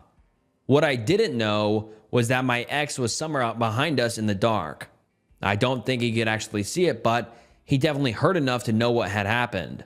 From that point, everything got even worse, and I mean way worse. It was already bad before, but after that, it felt like I was living in hell. There was no peace at all. Everything felt angry. Everything felt dangerous. It was like whatever little bit of mercy he had left for me was gone. After Snowball had weaned the puppies, me and my ex got into a huge fight one night. The next morning, he was trying to act nice and make me breakfast. I told him I appreciated him trying to do something nice for me, but I just couldn't eat eggs like that. That was all it took. He balled his fists, stormed outside, and then came back in just a few minutes later looking pale. He told me Snowball had crawled underneath the truck and died. There was no blood, nothing obvious. She was just dead. I still do not know what happened, and I'm not going to sit here and say something as a fact that I cannot prove, but part of me will always wonder if he did something to her. I don't know. I probably never will. I just know losing her like that destroyed me. She was the last tie holding me to that place. 2 days before I finally left, we were standing in his mom's garden at night after we had both smoked. Weirdly enough, it had actually been one of the first good days we had in a really long time. We had been talking all night. He kept telling me how much he loved me and how when I got back from visiting my family, everything was going to be better. He said we were going to get our own place. He said things were going to be amazing. And I wanted to believe him. I really did. We were just standing there hugging, and then all of a sudden, he started squeezing me tighter and tighter. His breathing changed. It sounded rough and forced. I don't know how else to explain it, except that this feeling of dread just rushed through my whole body at once. The only thing I could think of was, he is going to kill me. I started crying. Not just tearing up, like literally sobbing. He asked me why I was crying, and when I told him, he laughed in my face. I think about that moment all the time. Part of me feels like maybe subconsciously I could feel what he was thinking, or maybe I was just so used to being threatened and scared that my body panicked before my mind caught up. I don't know. I just know that I haven't forgotten that feeling, and I don't think I ever will. There was a family event a couple states away for one of my siblings coming up. He had known for months that I was going, and he did not want me to go. But by that point, I had kind of hit my limit. I told him I was going whether he liked it or not. After I rejected his pleas for me to stay, he drove me to the Greyhound station himself. The last time I ever saw him in person. He was sitting in the front seat high out of his mind on drugs, practically drooling and laughing at himself. After I got away, the call started. At first, it was just constant manipulation. He would call over and over and keep me on the phone for hours, trying to make me feel guilty, trying to confuse myself, trying to wear me down until I gave in. Once I stopped listening and stopped letting him pull me back in, it got more aggressive. So I blocked him. Then he started calling me from other people's phones.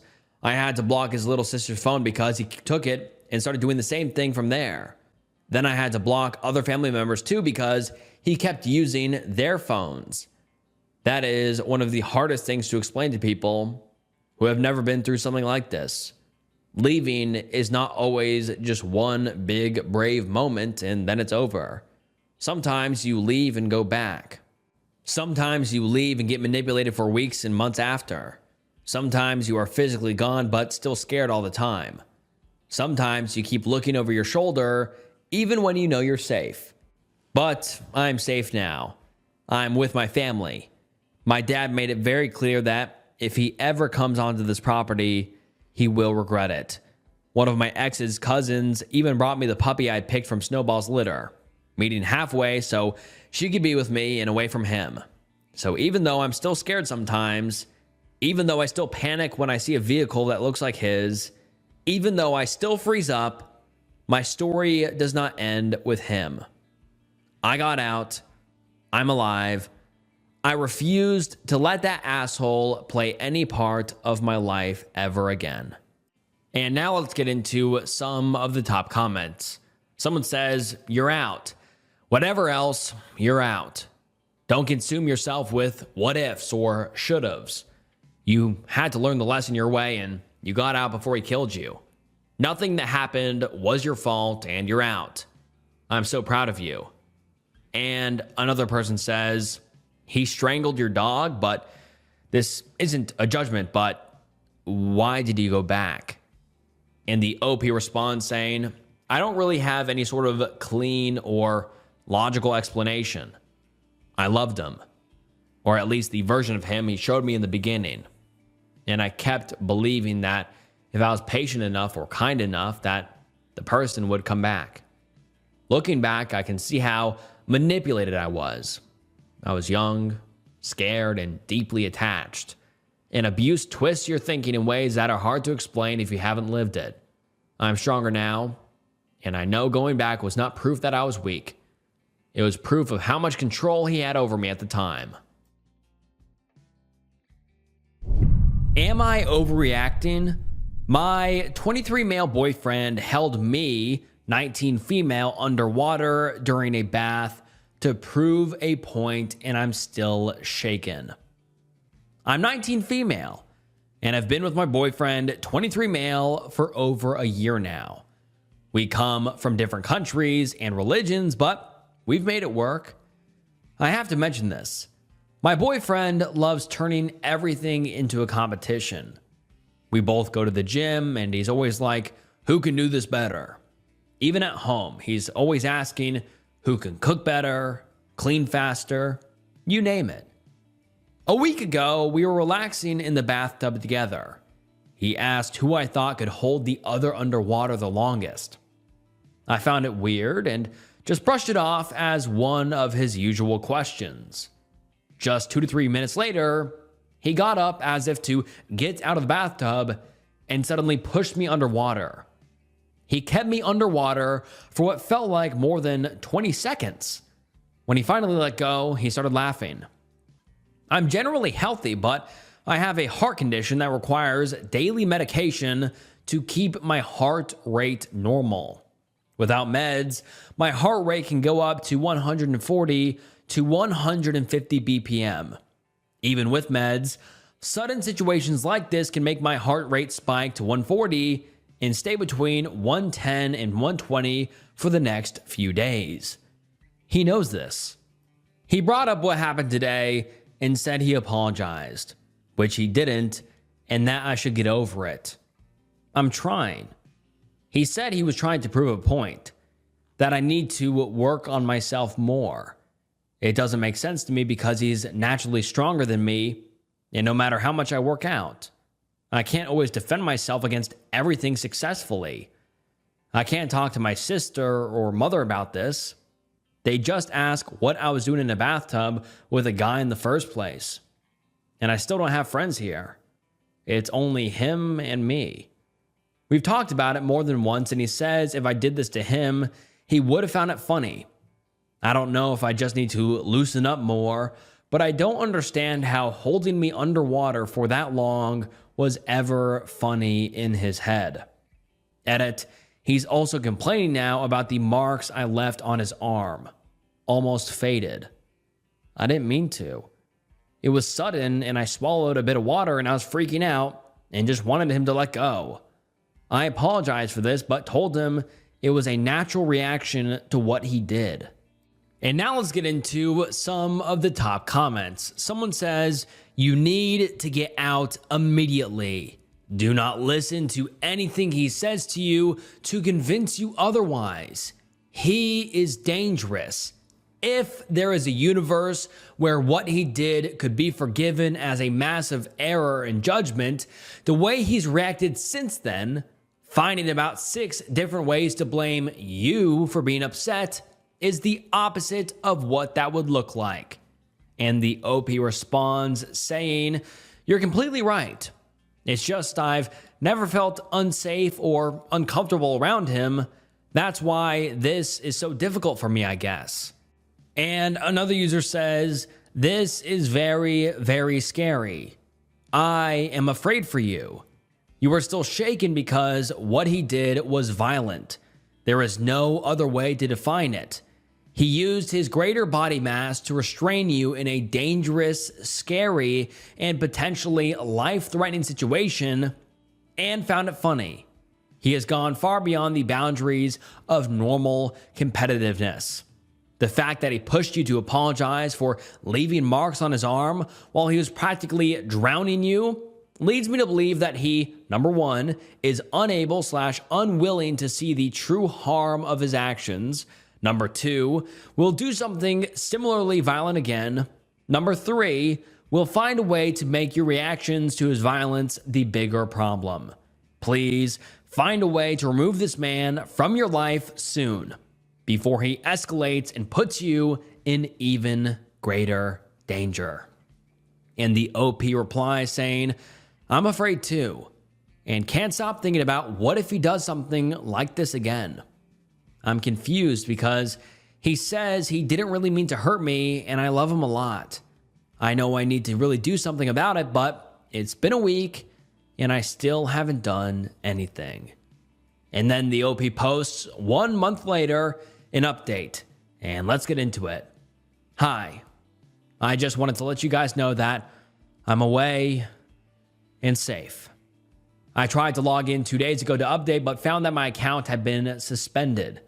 Maybe I did something wrong while creating it or mentioned some details I wasn't supposed to. But I'm okay now and wanted you to know because I'm really grateful for all the advice and support I received that I wasn't sure I would find anywhere else. If my update is too long, you can just stop here because the rest is just what happened in detail. I'm currently staying with a woman who used to be one of my neighbors before I moved in with him a few months ago. She's the only person I could think of calling for help, and she didn't hesitate to come right away to help pack some of my things and leave. She also encouraged me to call my family. I called my mom 2 days later. She promised to not tell my siblings or my father. My parents are divorced. I told her everything, and she asked how she could help, which was something I wasn't actually expecting. The main reason I was hesitant to let my family know is because of both my older sister and my father. They always bring up things people feel ashamed of or bad experiences they've had just to win arguments. As for my ex, he apologized, said he meant nothing by what he did and promised to never do it again. But just 3 days after leaving him, he tricked me into meeting him through one of his friends. She said he packed the rest of my things and asked her to give them back to me.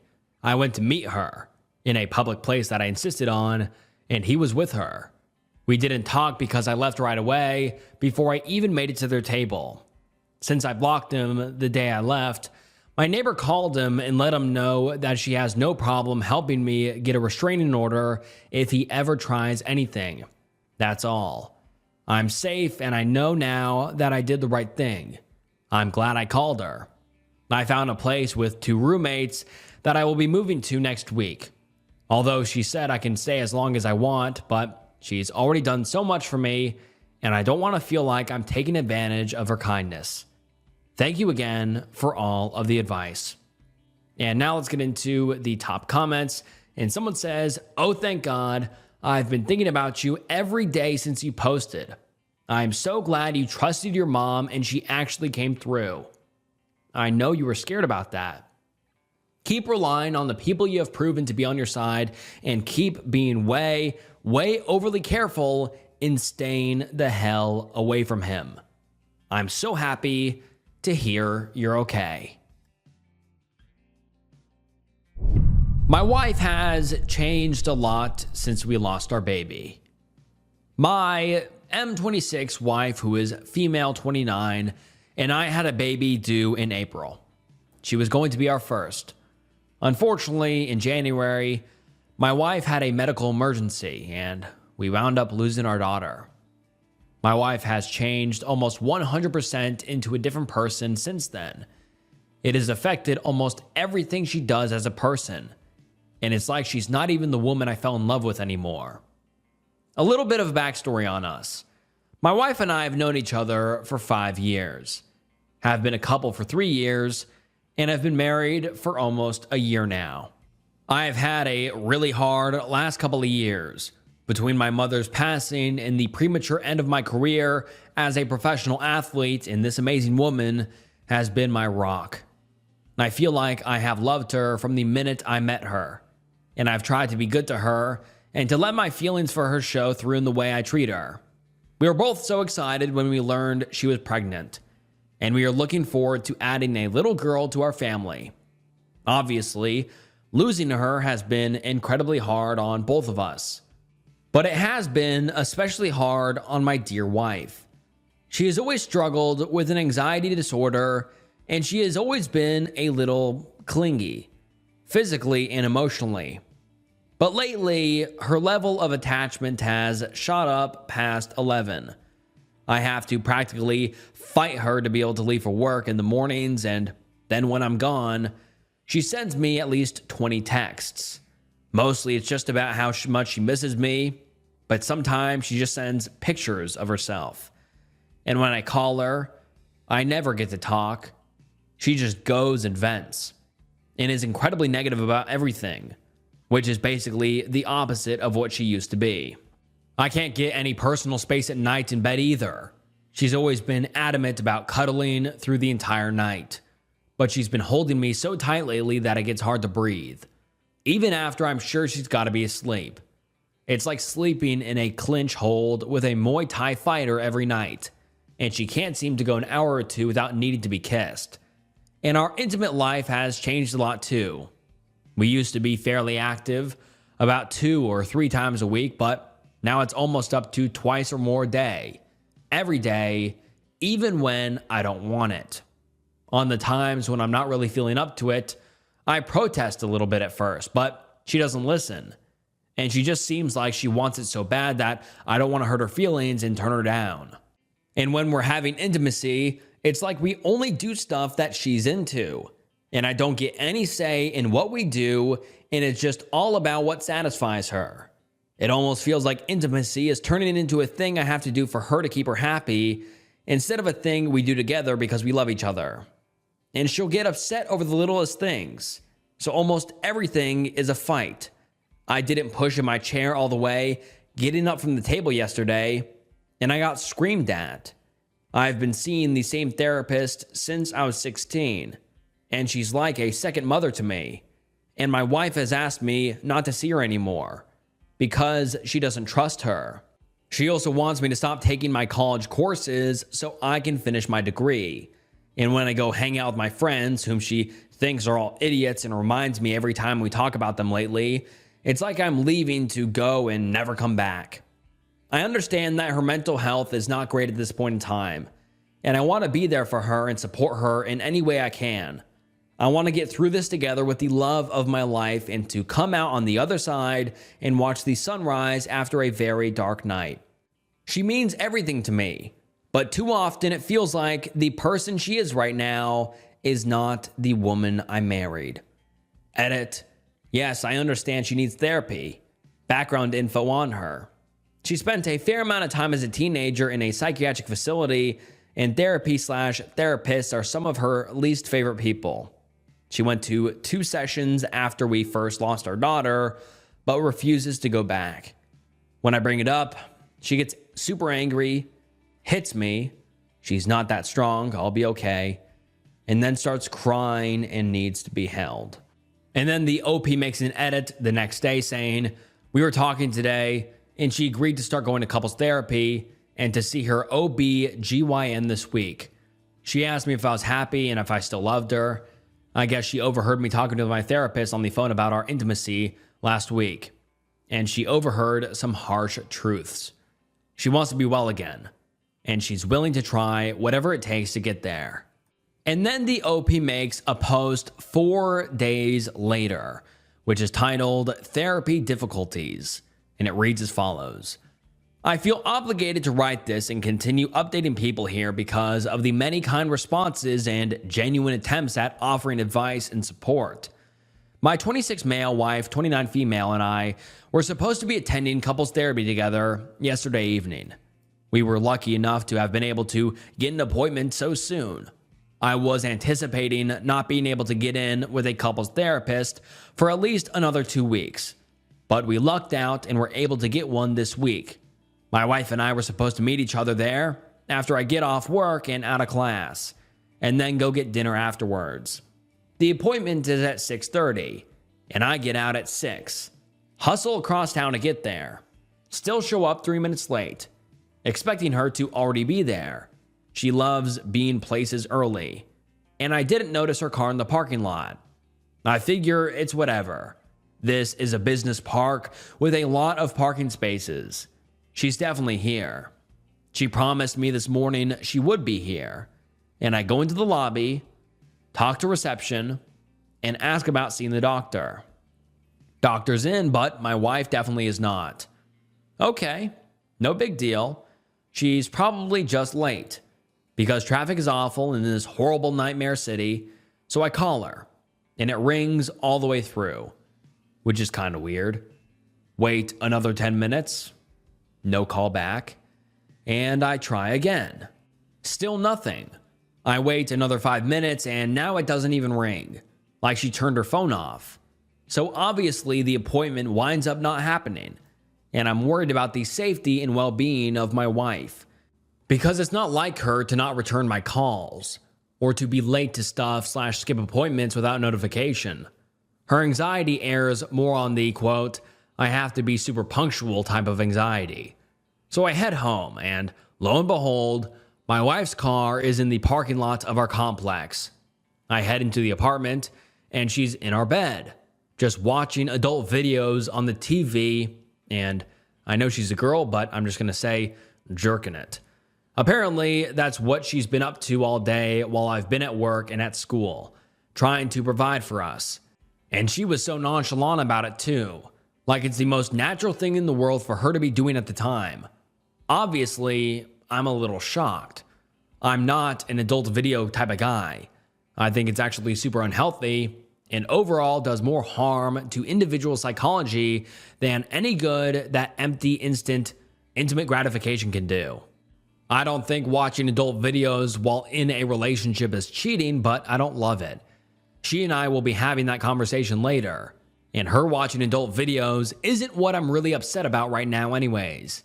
It's the fact that, of all the reasons to blow off our appointment with a couples therapist to help her cope with all of the shit that's been going on lately with the loss of our daughter and everything related to that, hers is because she was too busy watching some other chick get fill in the blank. It's, what happens in adult videos.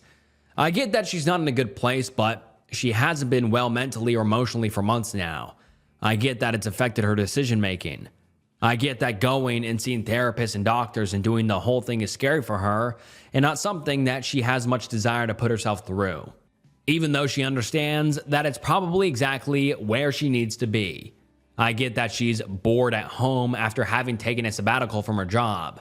I get that her hormones have been entirely out of whack since January, and that intimacy just helps her not feel so terrible all the time. I get that she was basically alone when we lost our daughter, and that the way she lost our baby is a million times worse than the way I lost our baby. I understand all of that.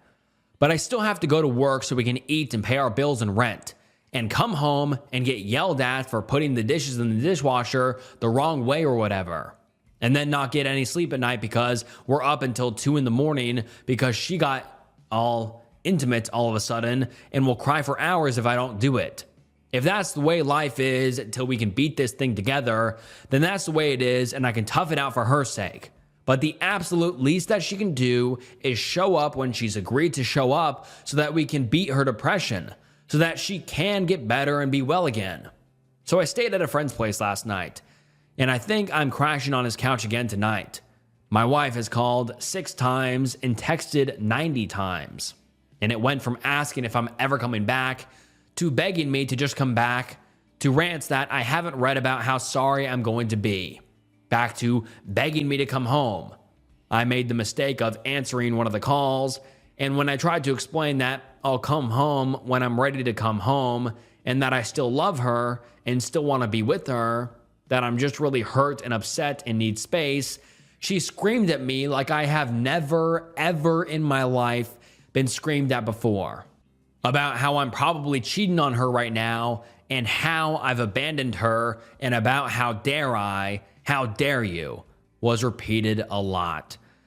I don't really know what my criteria is for feeling ready to go back is either. I think at first it was when I felt like she was genuinely ready to talk, and not just to yell or have a meltdown.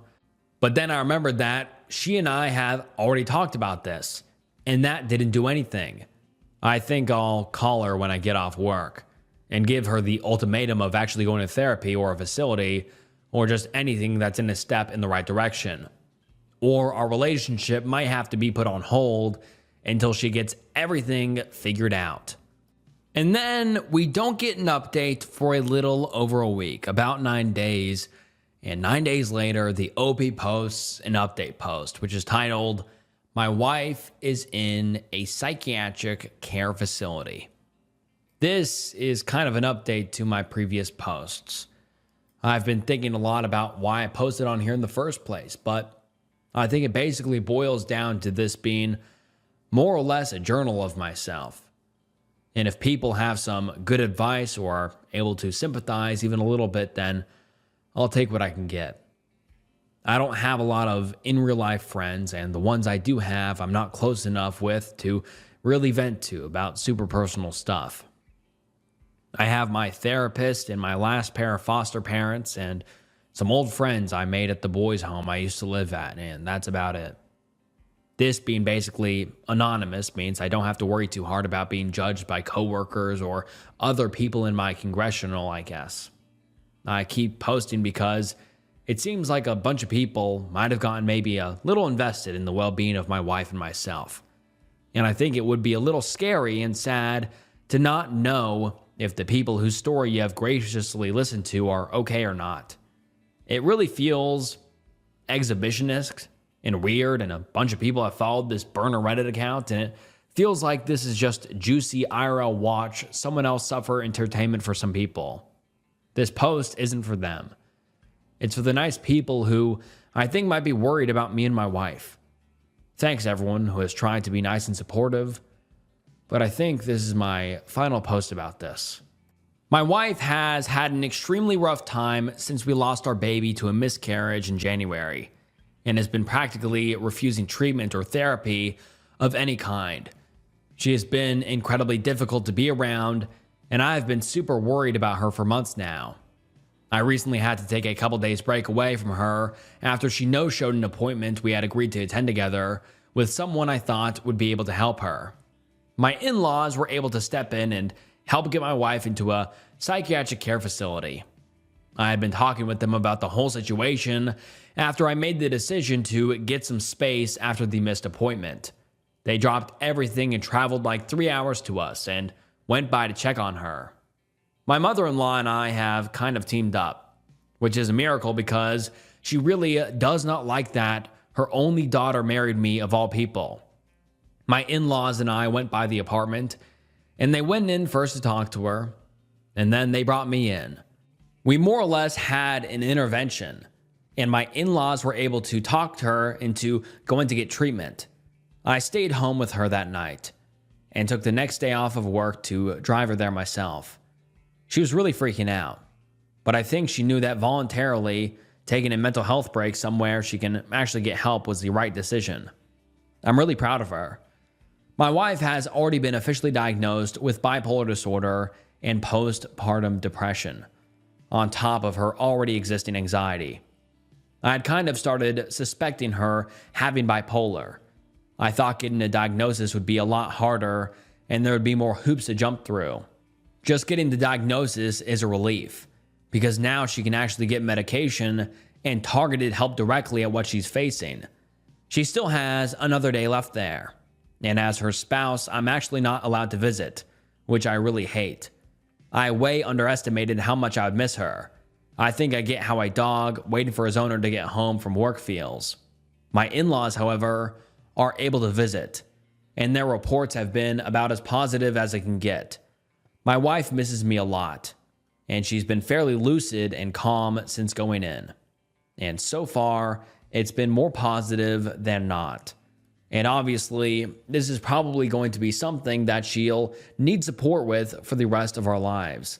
I'm pretty sure that it doesn't just go away, but it really does feel like a genuine, true, legitimate first step in the right direction. And with the right help, we can actually beat this thing. One of the craziest things that has happened throughout this entire process over the last few days has been the way my mother-in-law has started treating me. She actually hugged me and told me she was sorry about me losing her daughter, which is the first hug she's ever given me. And I never in my life expected her to ever have any sympathy for me. My father-in-law has always been much kinder, but it didn't seem like this was something he had asked her to do. This was just her being nice to me, which I never expected. As for me, I attended a grieving father's support group, and it was like a super pessimistic sadness circle. It was just made me even sadder. And I don't think I'll go back, at least to that same one anyways. I'm going to take a week off of work after the semester of school is over, and we're going to go visit while I'm back in Texas, and we'll stay with my parents. Getting out of this long winter will be good for both of us, I think. And I haven't seen them since my wedding back in May. I'm a little cautious to get excited though.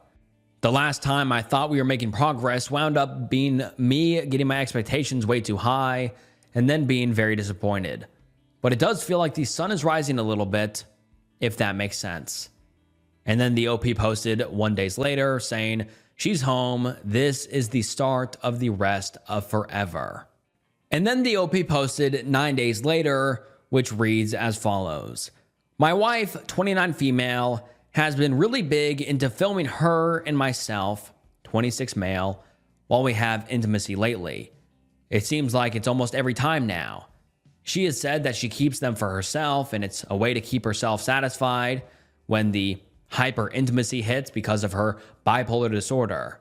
She thinks that one of our videos is really hot and that if we posted it to an adult film website, it would do really well. She said the idea of that really turns her on and has been nagging me at least once a day for the last couple of days. I really don't like that idea. And when I went with her to hang out with her friends yesterday, one of them, who has a big OnlyFans following plus a part-time job instead of a full-time job, put me on the spot about it and said, she later claimed this was just a joke, that she would introduce my wife to a guy who would be willing to make a video with her to post online. I lost my temper with her and it turned into a shouting match. And then my wife and I left. I get that I shouldn't have yelled, but I was so mad. In the car, I caught a lot of hell for freaking out on her friends over a joke. I really did not read her comment about introducing my wife to a guy that would have intimacy with her on camera as a joke at all. I get that my wife has a right to vent to her friends, and I'm glad that she has people she can talk to besides me. I just think that her friend was wrong to put me on the spot about it, and that her joke was way out of line. And I don't want to be the husband that tells his wife she can't see her friends anymore. But I don't feel entirely comfortable with her seeing and hanging out around these people. And now let's get into some of the top comments about this entire thread. Someone says, guilt tripping him into unwanted intimacy, screaming at him for small things, hitting him when he says things she doesn't like, and now in the middle of what should be her recovery, she picks a fight with her husband about doing adult videos. My goodness, that is a lot to unpack. I do hope with the new diagnosis that she can start getting some medication and treatment that will really help her. It does stick out to me that she spent a lot of time in mental health facilities as a teenager, and as soon as he told her parents what was going on, they immediately drove 3 hours down and talked her into getting treatment. I know he says that his wife's behavior completely changed, but I do wonder if she hasn't had problems like this for a while, and this is just them resurfacing rather than appearing for the first time. And another person says, I don't know what to say except, Jesus Christ, OP is going to get very hurt. And another user says, God damn, that was a roller coaster. Poor fella is playing a game that needs advanced psychiatric degrees. My mind's eye is a field of red flags. And then another user comments, spiraling, which I feel like sums up this entire thread very well. Although it is very sad for what the OP has to go through, and I hope that the OP's wife gets the help she so desperately needs. This really is just a very sad and a situation that is spiraling out of control.